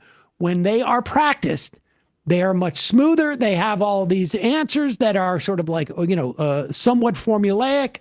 They're prepared to answer them. And it shows. And Kirk is perfectly sort of like situated to, you look at you bouncing around. You're too excited. You're getting too emotional. This is what Tim Pool also fell back on. He's stalling because he's not ready to answer the question. And also, you're the one with the emotional response who went to an ad hominem, or not maybe an ad hominem, but you were. Yeah, it is. You're jumping around. You're banging on the table. Yeah, but he doesn't have a ready-made response. And I want to make it clear. I am perfectly in favor of mocking people. Yeah. And of mocking people to their face. The problem that Charlie has here is that he has no substance. So it's all sort of like smack talk, but no ability to shoot the jumper over the defender or to take it into the hoop. And he knows that. He's all frosty, no cake. And the problem he has here is that, like, even the conservatives in this audience, they're anticipating Charlie being able to deliver the goods, and Charlie's not able to do that. And time again, we've seen that it's just not going over in the same way. But go ahead. Donald Trump is convening a peace deal between Russia and Ukraine. Joe Biden gave them armaments. Going well, isn't it? It's going well. Can you not interrupt me? Well. I allowed you to talk uninterrupted. You're famous for not interrupting. Yeah, I haven't interrupted a single person here today. Can I speak uninterrupted, actually? Okay. He is convening a peace deal between Russia and Ukraine. I believe we will see an end to that war. Want to put a date on that? Pause it! I will tell you, I also think we're going to see an end to that war. Because nothing can last forever. But day one, we're going to stop that. So far, Charlie, it doesn't seem to be working very well. Go ahead. A peace deal between Russia and Ukraine. I believe we will see an end to that war. Number two, he's actually talking to Iran and discouraging Israel to strike the interior of Iran, and has stopped many other international. Pause it for a second. Now, despite the fact that Donald Trump said on day one he was going to end the Ukraine-Russia war, that was, obviously hyperbole. And it's very well may be that he is able to stop the war, but he has shown no ability to do so any more than Joe Biden had an ability to do so. In terms of Iran, it is true that he very well may come to forge a deal that is maybe as good as the one that he unilaterally killed 8 years ago. What did Charlie Kirk think about Obama's Iran deal? Exactly. That's the thing is that they were never making this argument at that time. But now that Donald Trump wants to be the deal maker, they have to fit their arguments to his sensibilities. The entire Republican Party has been foaming at the mouth for war with Iran my entire lifetime. Also, they haven't signed a new deal yet. I mean, it is. No, it is. we'll it is. see. And to be clear, this is like me touting the fact that I have saved multiple lives by not killing them. Yeah. Go ahead. Number three, can you give him credit for ending the Indian-Pakistan war? Both of them said he didn't do that. Well, hold on a second. Let's go back. No, that's important. Russia, Ukraine. Hold on, that's important. Can I speak now? Yes, but the Indian-Pakistan thing, you got to go deeper than that. Let's go in order. Is a peace summit where the main person in question, Russia, doesn't show up, is that a success, Mr. Kirk? I'm not even sure. I'm not even sure. Not a success? Well, again, these are ongoing negotiations, and it's a lot better than when your Prime Minister, Boris Johnson, went alongside our Secretary of State, Tony Blinken, to Istanbul and unnecessarily blew up a potential Russian peace deal, Pause which it has for a resulted second. in hundreds of thousands of dead Ukrainians. I'm trying to think of what American politician supported Boris Johnson. Wasn't it Donald Trump give him a big endorsement? I'm sure. Am I mistaking that? Also, Trump armed Ukraine. The only problem he had with Ukraine was They didn't weren't playing ball. They didn't say. They didn't screw over Joe Biden. We could have made this much simpler.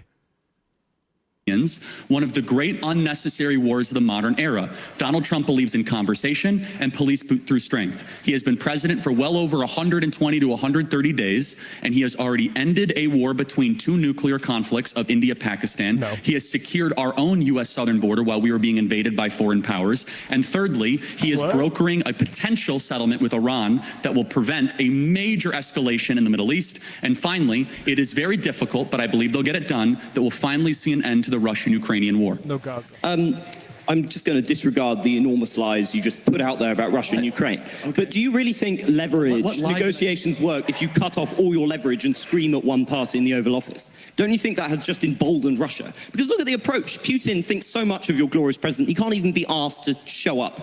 You have elected or help elect somebody who is at best an idiot and at worst is deeply corrupt. Okay, again, so Trump and Putin had a 2-hour phone call today. You'll acknowledge that's a good thing.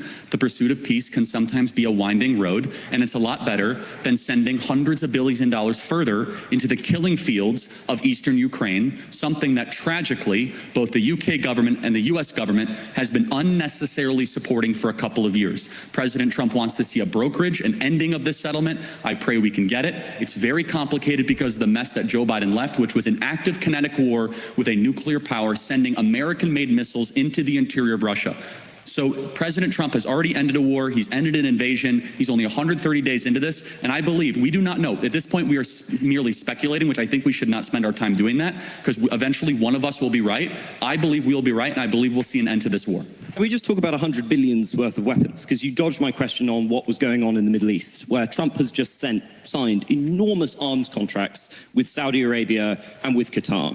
And I noticed you ignored the fact that this might have had anything to do with the blatant corruption going on through the Trump coin and going on through giving the very competent sons of Donald Trump billions of investment from Saudi Arabia and Qatar.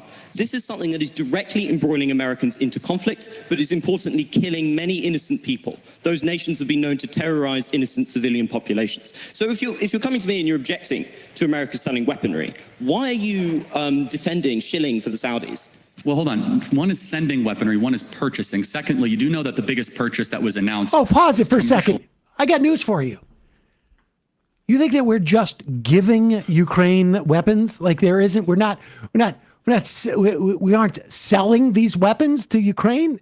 We're giving them money to buy from our own weapons manufacturers. Self-dealing. What is this? What is that? Like, what are we talking about here? How about Donald Trump reversing Biden's decision to halt the one thing that he did was say that Israel can't use 2,000-pound bombs on the 141 square mile Gaza Strip, killing children and families over and over again, and almost immediately Donald Trump reverse that. He's way more comfortable talking about Russia, Ukraine. And I'll just say, like, Trump's approach of saying, I basically hate Ukraine and love Russia hasn't really worked out the way that all of them have expected. And Putin's just like, okay, I guess I don't need to do shit. Yeah.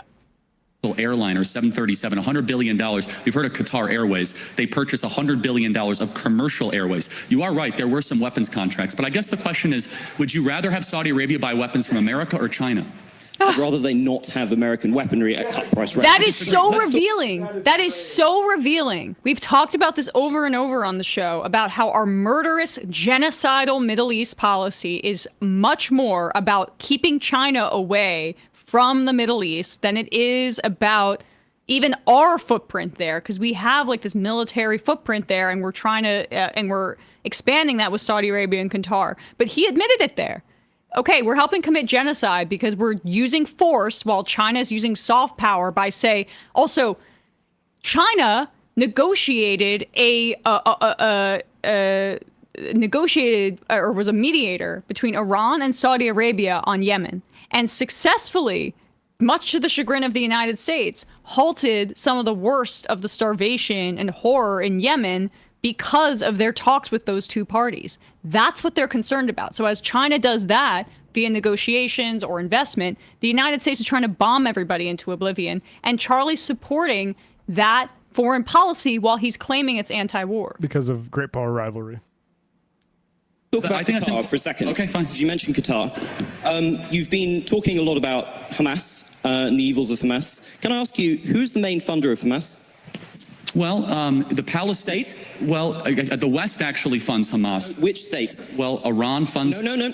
Also, where are the Hamas leaders? And also, Qatar funds Hamas. It is a combination of international relief organizations. Is this a $400 million jet with the President of the United States on it? Hold on. First of all, it was not given to him personally. I understand the optics of it, but it was not given to him personally. It was given to the U.S. government, and under that standard, no U.S. government should pause it for a second. That is not my understanding. It was on loan to the U.S. government, but given to the Trump Presidential Library. Got to load all these books up in there. Yes, it's really just for the books. And very well. It's only the books will get to use it. It's a library. No one in my sky. family will be able to use the Trump Presidential Library. Oh my God. But a library in the sky. A library in the sky. Yeah. Listen, just coincidence that while I'm president, the U.S. government will get to use it. And then while I'm not president, my library will get to use it. I think when I'm in government, the government can have it. From any foreign countries whatsoever. It's not given to him personally and not a violation of the. And why is he trying to transfer it to his personal library? He is. Actually, okay, again, he sent out a statement. This is way too in the weeds. If you want to keep on going, we can. Way too in the weeds. Fundamental moral principle. Okay, so under that fundamental moral principle, then, can you acknowledge, though, that President Trump is getting more done in a less period of time than any president we've seen, while our prior president did not even know what year he got elected? Do you understand the contrast here? What aboutism again? I'm not a defender of Biden. I'm not saying President Trump is far better than the predecessor. You have to defend the person you spent millions to elect. I would just say Trump's mental fitness is not. It's pretty early in the administration to put all your eggs in that particular basket. I would say so, but of course, you see that Kirk has to change the subject.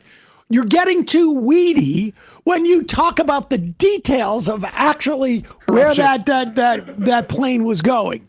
Let's not get too specific here. Let's keep. Anyway, Hunter Biden's laptop. Exactly. What aboutism? Yeah. Even know what year he got elected.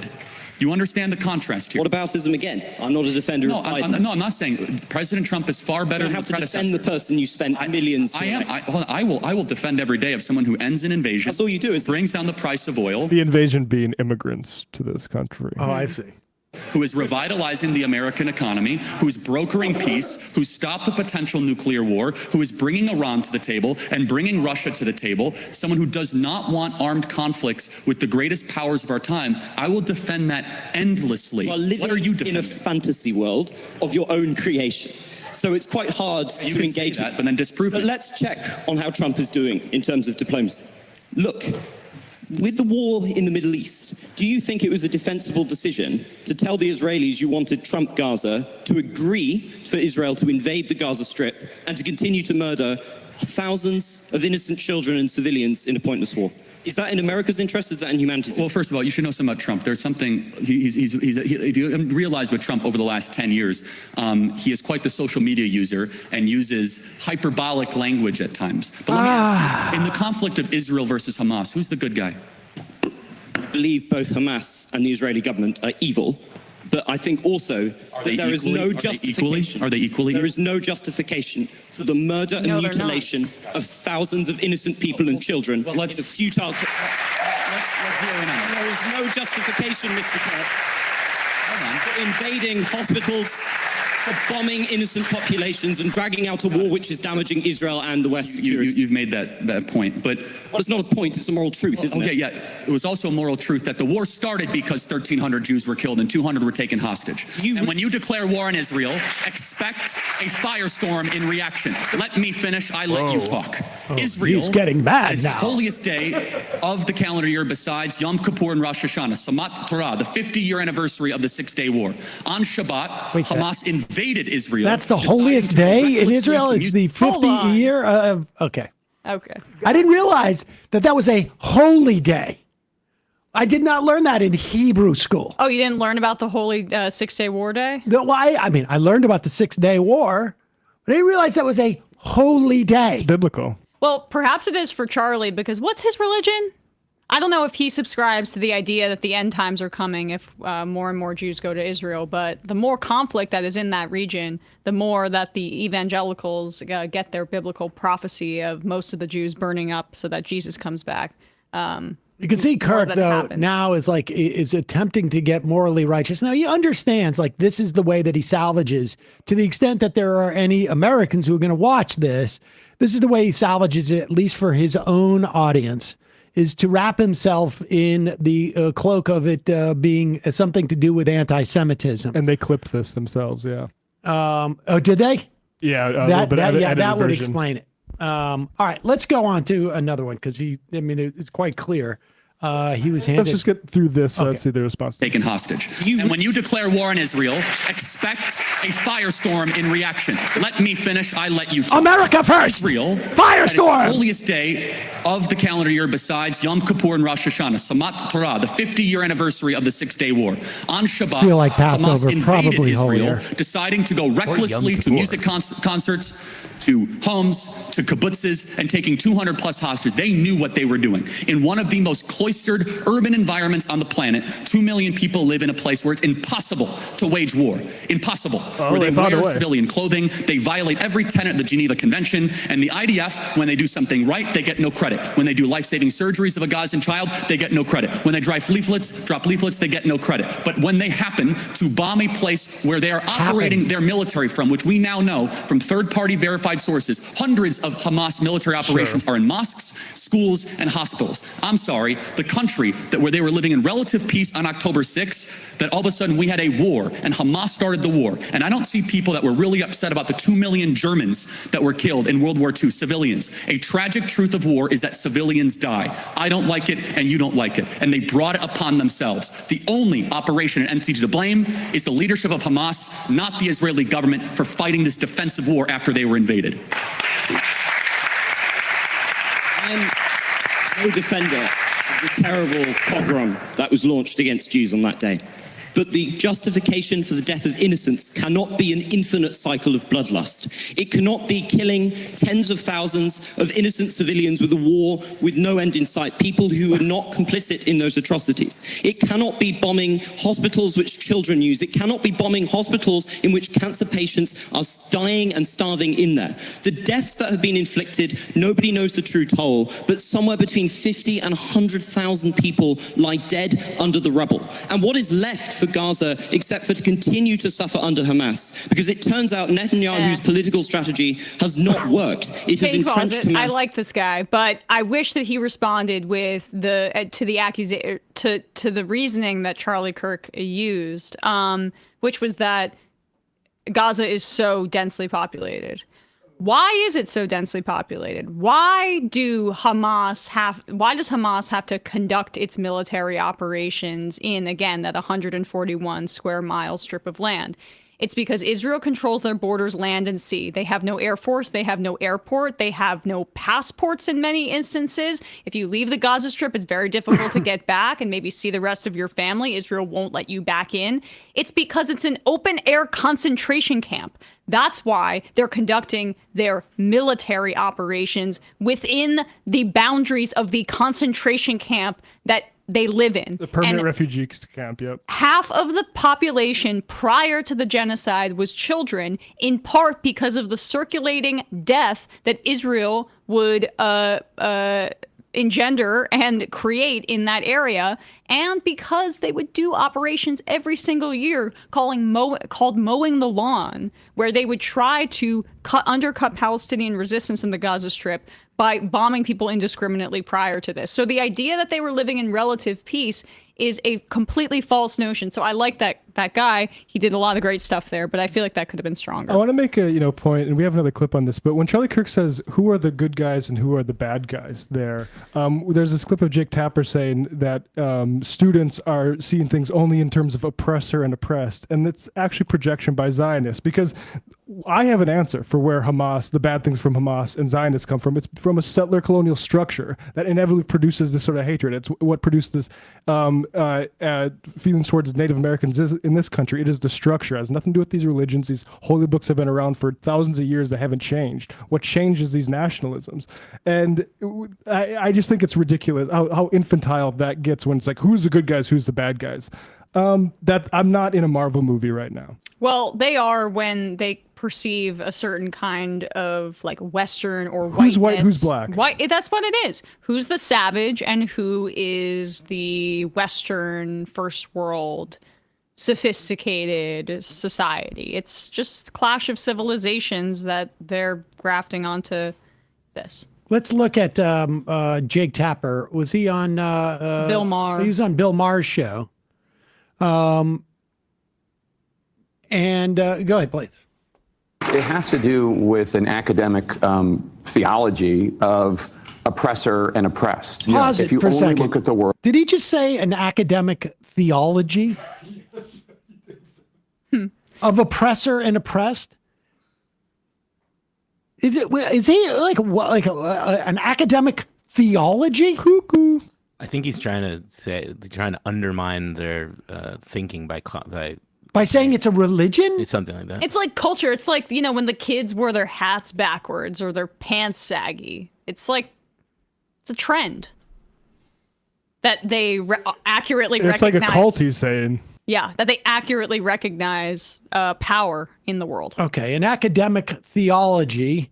Go ahead.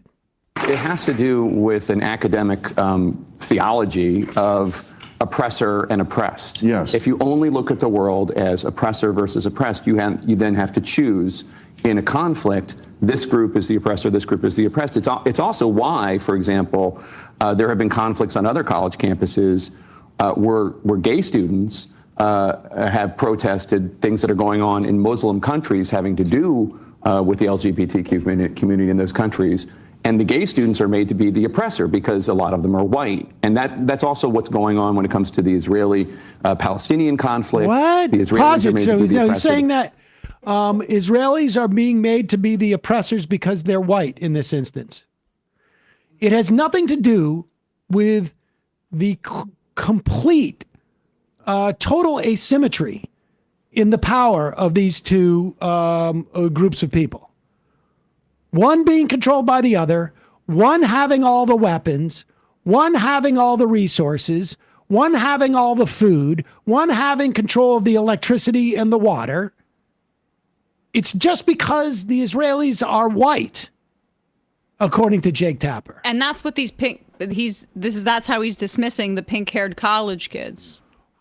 I am curious if someone has an example of a Hamas leader or a Palestinian leader saying something equivalent to what Ehud Barak said in 1998, which is when he said, if I was a Palestinian at the right age, and at some stage I would have entered the terror organizations and have fought from there, and later certainly have tried to influence from within the political system. But this is good for Jake because we really don't have enough of this in media. We don't have enough of we don't have enough representation of the perspective that the Israelis are the victims. This is Jake Tapper doing his Jerry Seinfeld. Like, the college students don't like my gay king joke anymore. It's crazy how obsessed they are. Have protested things that are going on in Muslim countries having to do with the LGBTQ community in those countries. And the gay students are made to be the oppressor because a lot of them are white. And that's also what's going on when it comes to the Israeli-Palestinian conflict. The Israelis are made to be the oppressor, the Palestinians the oppressed, and on and on and on. And that's part of what's going on at Harvard, that theology, that way of looking at the world. Okay. First off, it's also, I don't know why he keeps calling it theology. But has this always been the case?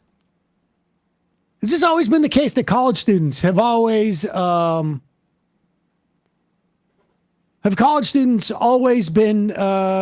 taking this position? Because I don't think it was the case 40 years ago.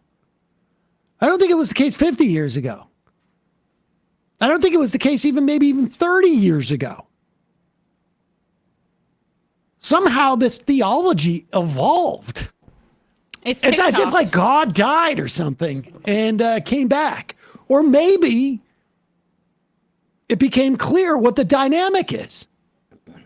Can you imagine if he made this argument about, like, say, South Africa?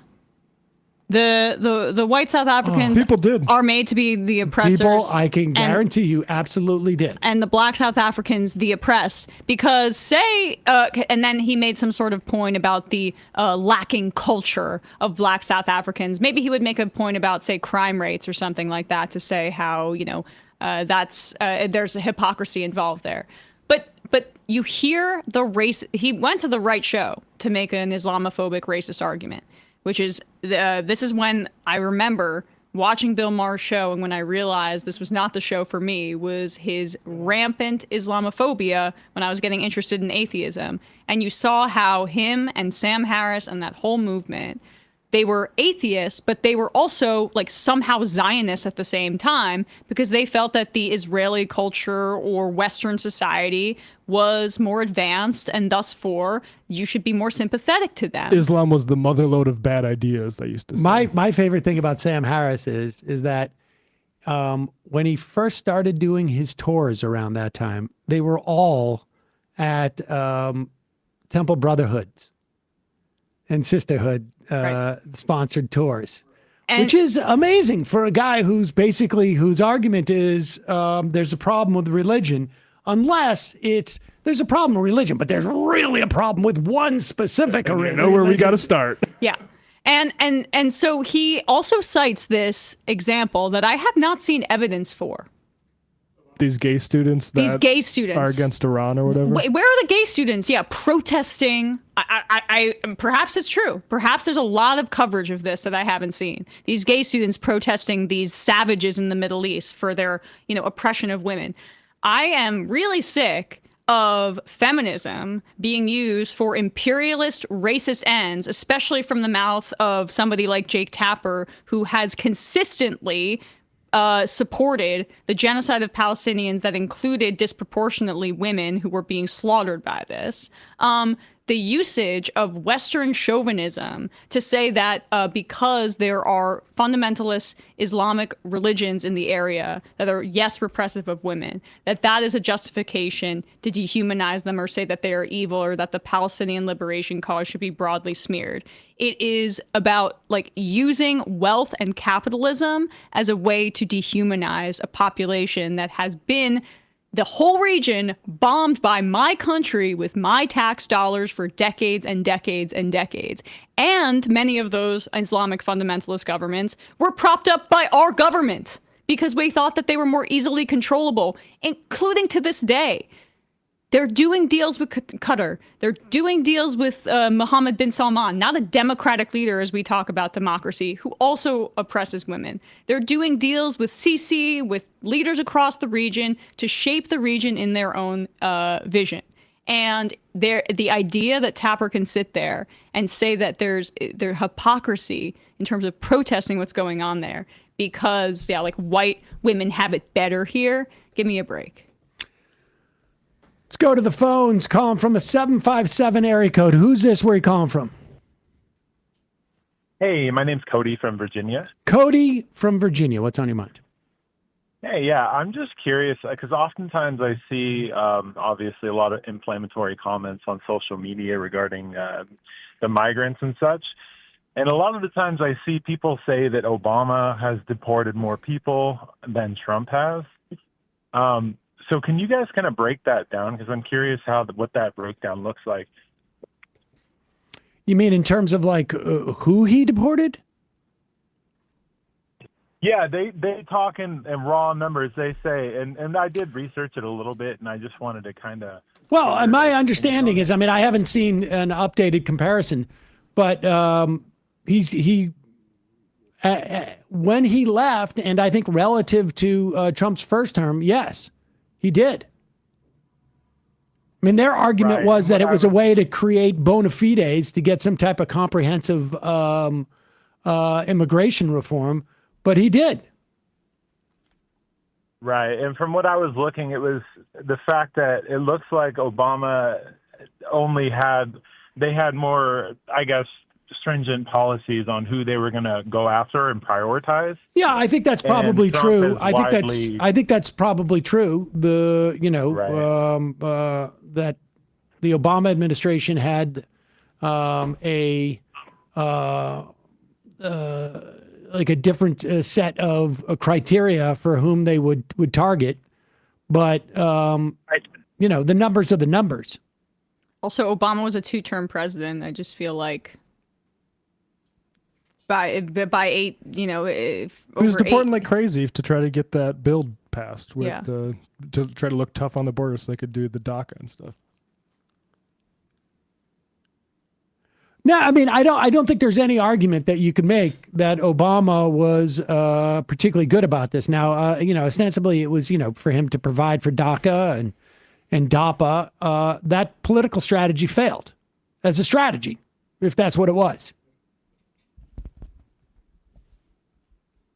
Did we lose him? I guess we did. Calling from a 320 area code. Who's this? Where are you calling from? Hey, this is Bruce from Central Minnesota. Well, Bruce from Central Minnesota. What's on your mind? So, I called a couple months ago when you were on vacation. Oh, sorry, I'm out of breath. I'm a FedEx driver. And I was running back and forth to my truck hoping to catch you guys. Okay, great. Oh, okay. So, so I called a couple months ago, talked to Emma, Matt, and Russ when you were on vacation about talking to my parents. I just wanted to update you guys on that. Didn't work out, but what that's can you remind us what about?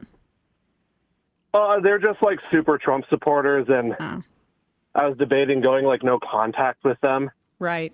And it just kind of boiled over. But I proudly wear my Max Left T-shirt anytime I have to do anything like tangentially with my family now. Oh, that's great. So they know. We've got to come up with a whole line of clothes to irritate one's family. Yeah.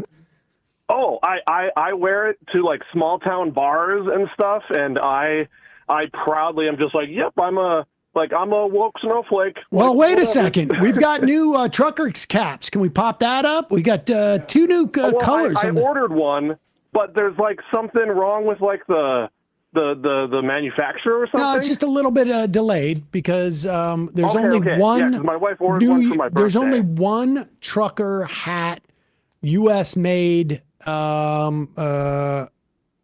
the country, and we try and say all U.S. made and all union, so it makes it a little tricky. But we got 2 new colors on the truckers' hats, and since you mentioned it, we have brought back. Here's the powder blue. I think it's pretty sharp myself. I'll have to go online and check those out. Yeah, and we got a red one, black one, but and I'll also say we just brought back the Vergonia shirt. Nice. For I guess we brought back for Pride Month because it's going to upset Sam Alito's wife. Yeah, all the fashionistas I remember you yelling in the gay about community that. will have the Vergonia shirt. There you go. There's the Vergonia shirt. But my question, which can be taken off air to give you guys more time, I recently listened to a Wondery podcast, All American Scandal, about McCarthyism, and I want your guys' opinion. Do you think this kind of like conservative Trump wave can end up being like McCarthyism, where eventually it runs out of like steam and everyone's like, look, we've heard your lies and BS, we're done with it? Or do you think it's just more powerful than that? So you guys can take it off air and discuss amongst yourselves. Love you guys. You're awesome. Love Bob's Burgers. Keep it going, Hugo. All right. Well, thank you very much. Appreciate it. Appreciate the call. I actually think I mean, I don't know. Obviously, we'll open this up to everybody. But I think the potential for this is actually scarier than the McCarthy era, because now I am heartened by what's happening with the law firms.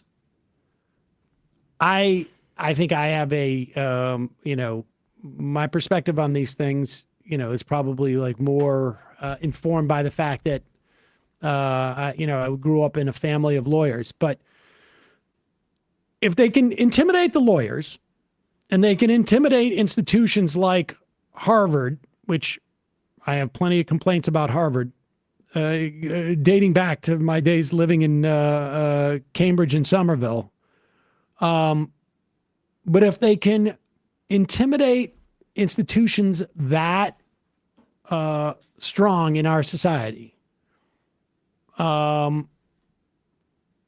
it scares me to see the law firms push back, to see some of the courts, sort of like hold the line. At least when we talk about like McCarthyism, I think is good. But I mean, if you look at what they're doing with immigrants and their way that they're jailing people and ignoring courts, I think it's a little hairier. I mean, the thing is, Hollywood was the biggest sort of like target during McCarthyism, as far as I can tell.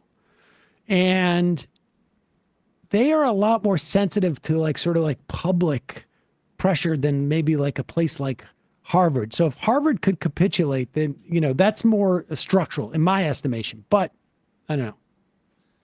I think we have the wrong lesson about McCarthyism. There's that show, Being the Ricardos, that I think shows a very rose-tinted glasses view of how we came out of that in society. And I think McCarthyism massively scarred our politics, particularly on the left, in a way that contributed to the last half-century failures of liberalism with regard even up to the Vietnam War and through this sense by basically maiming the left and making collaborating with the more radical left verboten. I think we have not recovered from it, and I worry that we're basically salting the earth in a similar way now. It seems I agree with Matt 100%, and I think the legacy in a lot of people's minds, or liberals especially, of the McCarthy era was that like Edward R. Murrow sort of defeated McCarthy in these hearings. But like if you really parse out what Murrow was saying, he was saying like, I'm not a communist, and some of these people that you're accusing of are also not communists. Instead of saying, and so what if I am, and so what if they are? I think this is debatable, but I feel like what you saw in the 60s, I feel my sense is that the sort of like liberal allergy to those movements is more a function. I mean, obviously the Cold War, but the Cold War, I think, it really scared people. Now, I'm sure McCarthyism, obviously heightened that. And that vestige of that remained. But the allergy towards McGovern, at least in my sense, in like the 80s and in the 90s and the aughts, it was the allergy to McGovern and the hippies that really sort of like resonated. Now, McCarthyism may have seeded that, and that may be part of that trajectory. But in terms of like what was more proximate, I feel like that was it. But I don't know. Okay, we got time for one or two more calls. Calling from a 518 area code. Who's this? Where are you calling from? Hi, how's it going? This is Kevin from Albany. Kevin from Albany. What's on your mind, Kevin? Yeah, how's it going? So I just first wanted to thank you guys for having that interview with Taylor Lorenz last week. It was very good. Thank you. But it made me think about, because I work in healthcare and I'm an immunocompromised person, and I also, practice COVID precautions and all these things. But I have been noticing, and this is kind of where I'm seeing the trend, because you can see the numbers for disability, before the pandemic started, and I say that as it's still continuing, but it was about 25 to 27-ish million people that were disabled, and now we're almost at like that, and this is according to the Bureau of Labor Statistics, and we're about at like almost 40 million now. And my question is, because COVID and other problems are creating more comorbidities for people, and they're getting more sick, and there's going to be more problems in the future. I know this is kind of doomerism, but what is the breaking point where like we actually do something in terms of healthcare or taking care of people? Like, is it when everybody's too sick and no one can work? Or, like, I know people are talking about how AI is going to save everything, which is stupid, and it's not, and it's dumb. But just kind of curious if you guys have been keeping track of this. And Sam, I know that you're big into Medicaid and Medicare data and things like that. So, yeah, thanks, guys. Appreciate the call. Yeah, I think that the effects of, in that conversation with Taylor, she talked about how, people are getting sicker more often. And I just gotta say, anecdotally, I used to be someone that didn't get that sick, but I feel like I've been getting sick more since I've had COVID twice. But I think that there are long-term ramifications that we don't know about, and we're not going to know about with this administration. That's the problem. And I don't know that the Biden administration was great on this either, to be honest with you. But the fact is that like we're just flying blind now. Yep. We're just flying blind. And there is absolutely every effort to not know what the implications of this have been. That's been Trump's just whole posture towards it since the beginning. If the ship stays off the coast, then there's no COVID. If we stop testing, the numbers will go down. That's exactly, yeah. It would be good, though, to maybe see if we can find a guest on this who is like dug deep into this stuff. I wonder. Maybe Sid Rap. What is the name of that outfit in Minnesota?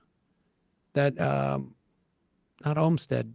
I can't remember his name, but I'll look it up. Calling from a 502 area code. Who's this? Where are you calling from?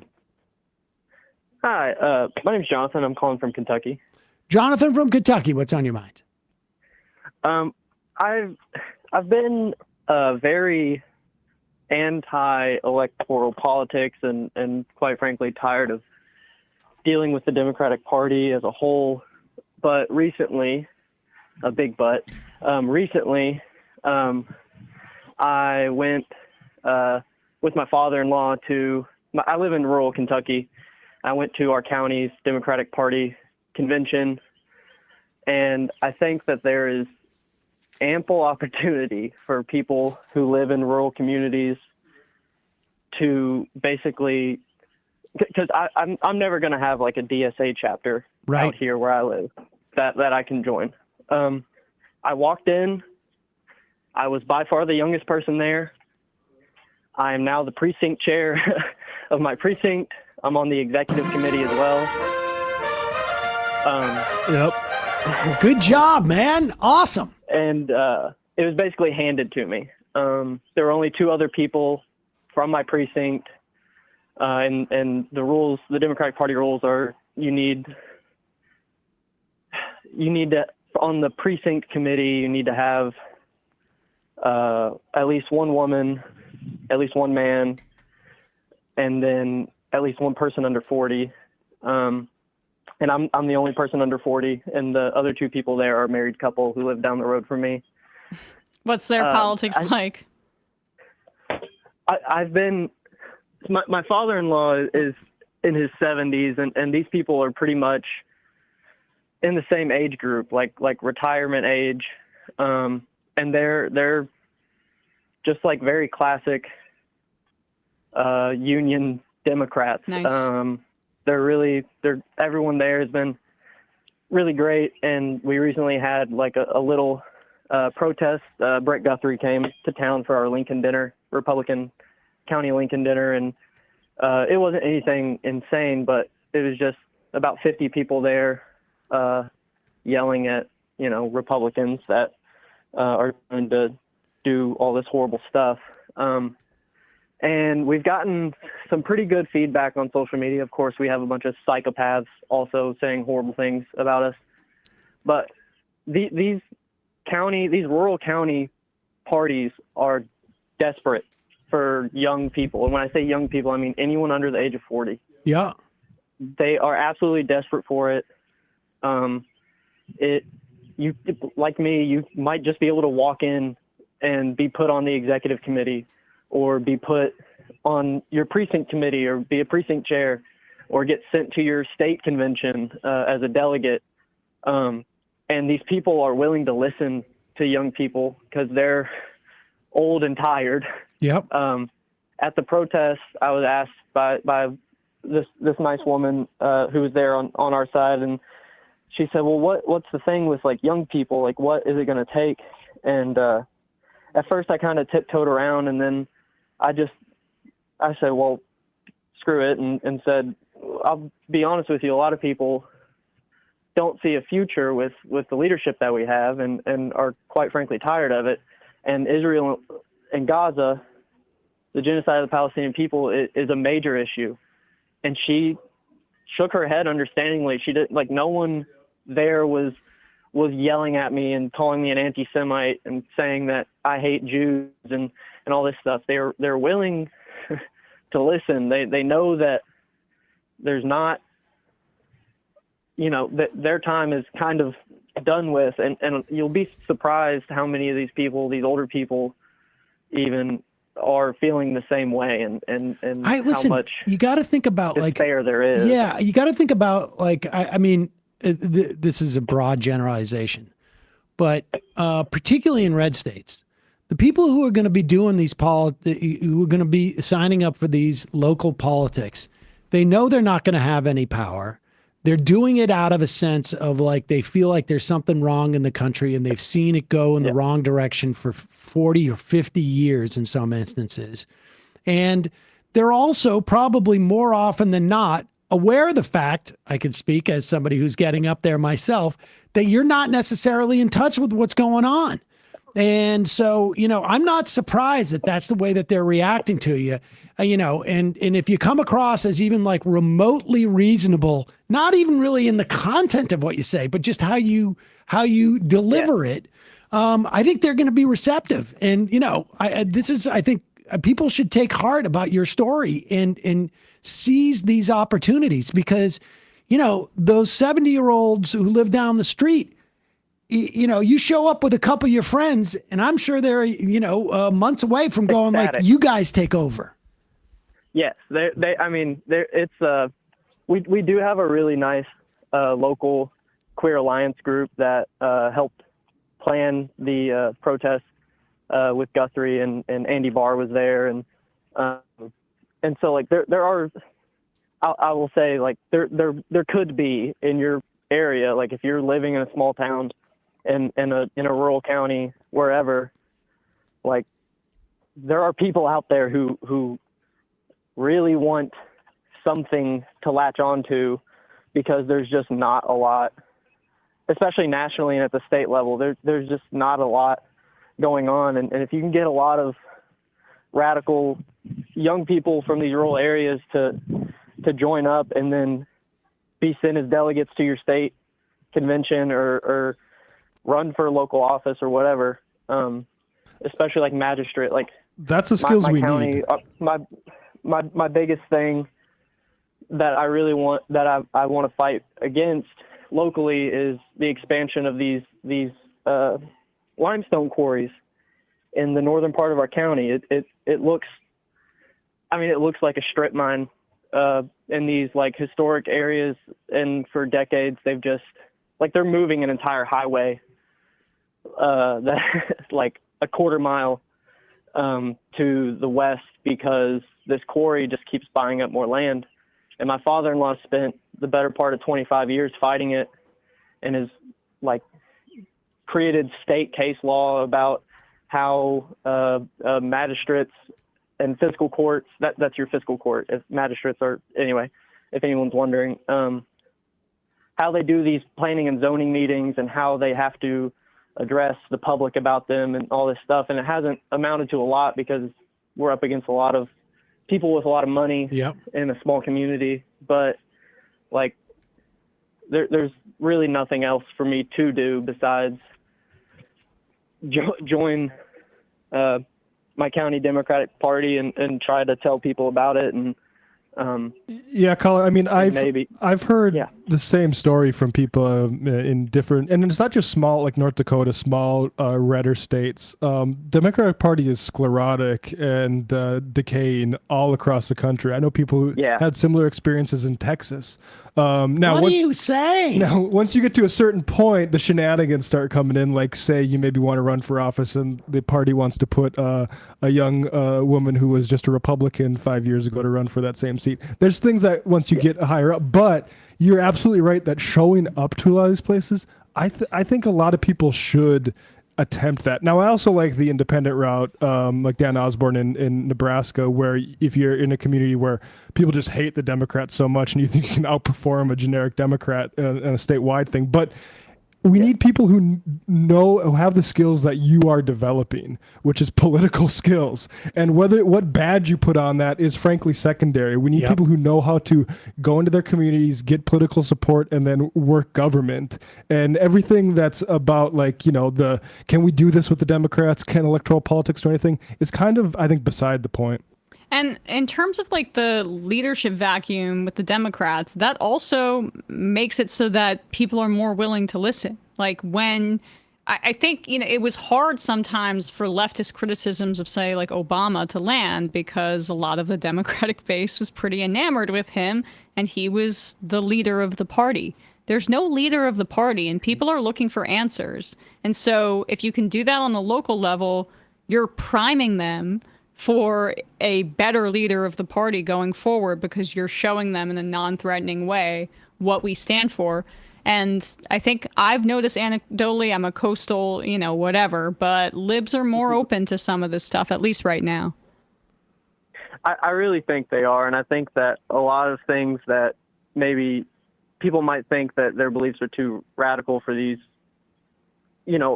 for whoever, these more establishment groups, like, it's at the point where there's literally nothing else. So these not a lot of competition in the marketplace of ideas, as Dave Rubin would say. And there's so many, and I know people probably point this out a lot, but there's so many positions that just go either unopposed or like no one puts.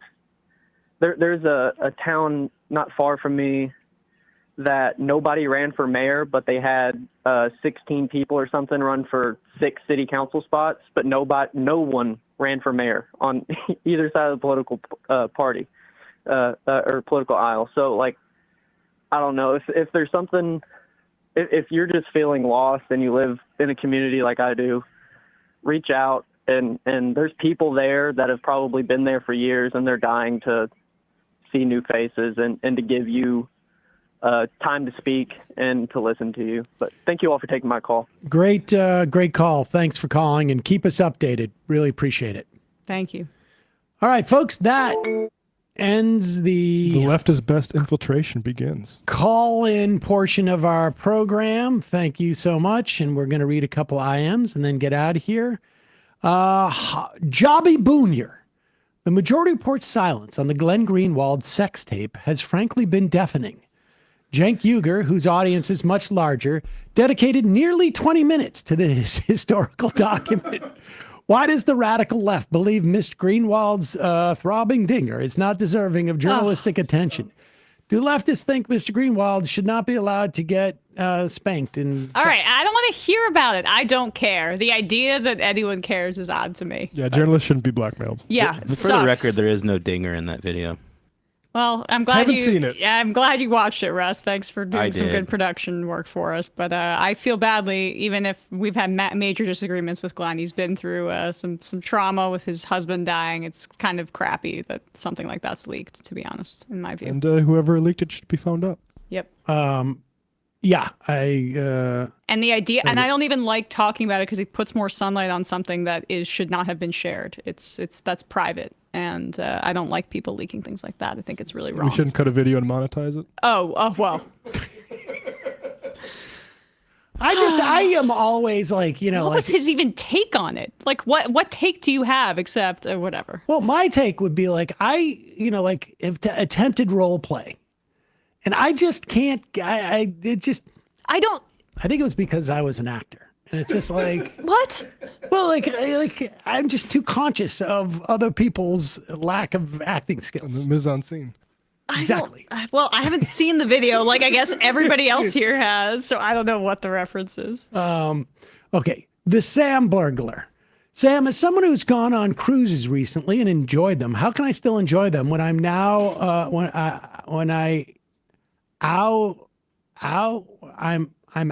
they are horrible for the environment. They are bad for the environment. I don't know. Like I go on that Nation cruise, and there is obviously some, contradiction there. I think like the bottom line is that like you're not going on that cruise is not going to stop the cruise. But I think there is value in personal consumption choices that you make in terms of climate change. But at the end of the day, we need more. We need a government intervention. I don't, I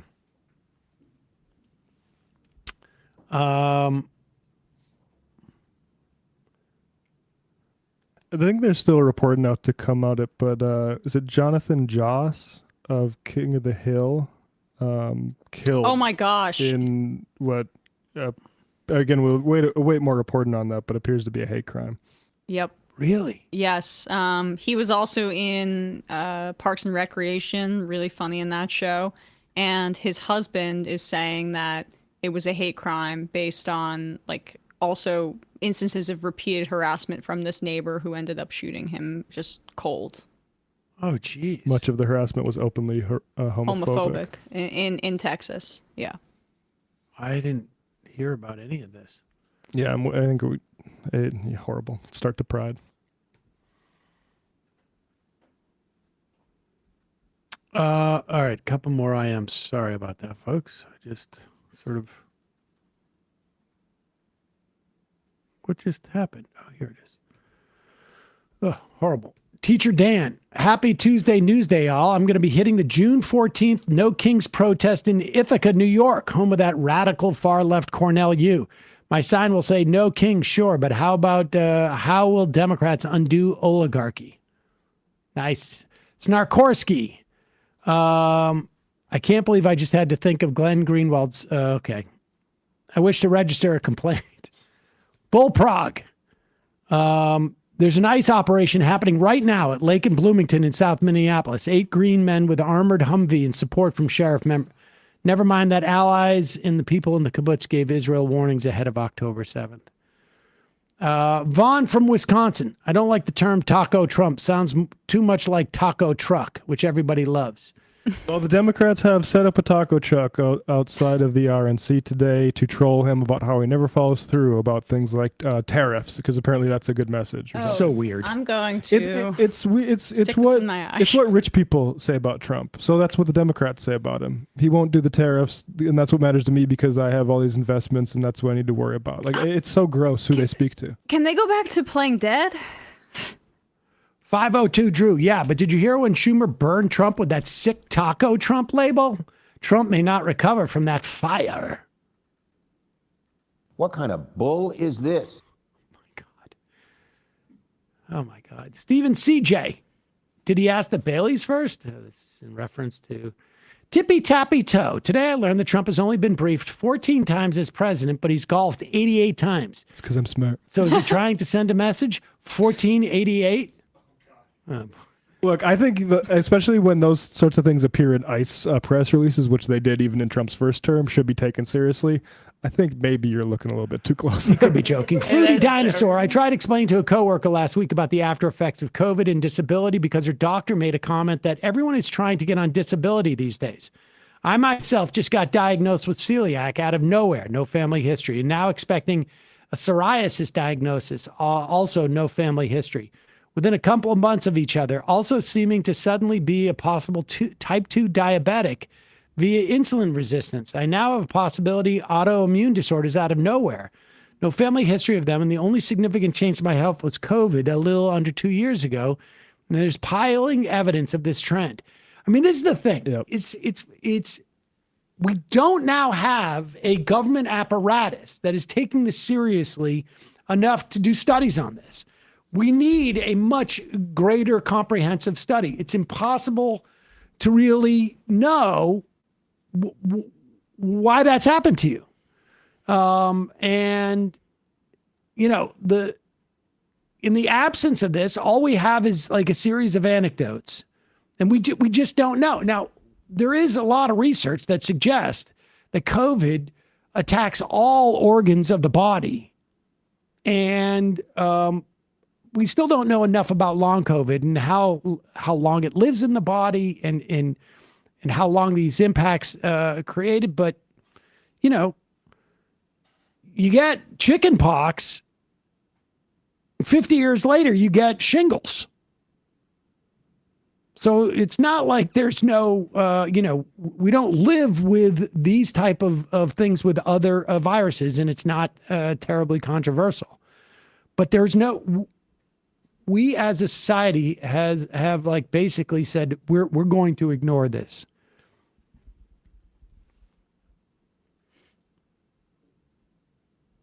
J Money.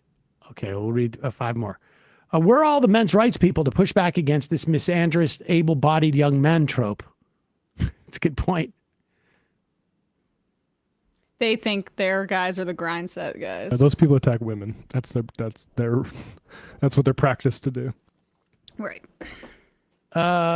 Blaze Chadwell.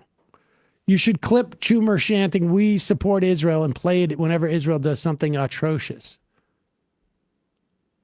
James.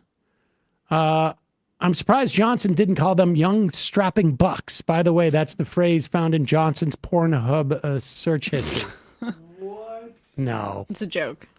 Rick from PDX. Susan Collins, always concerned, though, right before she jumps in with both thumbs up. All right, 5 more. You enjoy my socialism. The Zomentum is undeniable. Yeah, I just saw that, you know, that crazy Zionist city council member? I think she's the one that came... Palladino, who showed up with a gun to the protest. That's a different one. Sorry. That's a different one. Yeah. Sorry, different one. Palladino's the older lady who I think has her nephew or some younger male relative actually running her Twitter account. So she makes jokes about like throwing communists out of helicopters and stuff. Well, she just tweeted an old old tweet from Zoran saying that he couldn't vote for Bernie in 2016 because he wasn't a citizen yet, but now he is. And she says that he should be deported, which is just a good example of how these bigots operate, because, you know, Islamophobia is bipartisan and widespread, and it gets a fraction of the coverage that anti-Semitism does. And it's allowed us to stand by as tens of thousands of people are killed in Gaza, and helped letting people die in Iraq too. Hack all things. No fun in the fun half. More poggers in the poggers half. Jay Tingle. Speaking of Hugo, a certain childhood associate of yours got to lead a comedy sketch on Last Week Tonight on Sunday. If you're referring to John Benjamin's appearance on that program, I'm aware of it. I have not seen it, but I was aware that he was doing that. You know, it's just classic inside self-dealing type of stuff. Yeah, obviously. Punch Drunk Pulpit. By saying it was justified to kill millions of German civilians, Kirk is making the case that an attack on Israeli civilians is justified to free Palestinians. I mean, of course, it only goes one direction. It's basically the winner gets to decide. Might is right. Man shovel. Don't let it fool you, folks. I've been a member for years, and they barely ever read my comments on air, probably because of the quality of my comments is spotty. They're simply saving me the embarrassment. All right. 3 more. Jedgar Hoover. We used to be a real country. The FBI today is a shadow of my bureau of the 50s and 60s. We used to kill people and break into homes and plant evidence and bug the place with the microphones without the courts knowing. Black bag jobs. We blackmailed MLK to kill himself. Now you just mine data and subcontract things to only the state should be doing to Palantir. Imagine an AI trying to get MLK to kill himself. Bingo dango. Nick's fired Tibbs.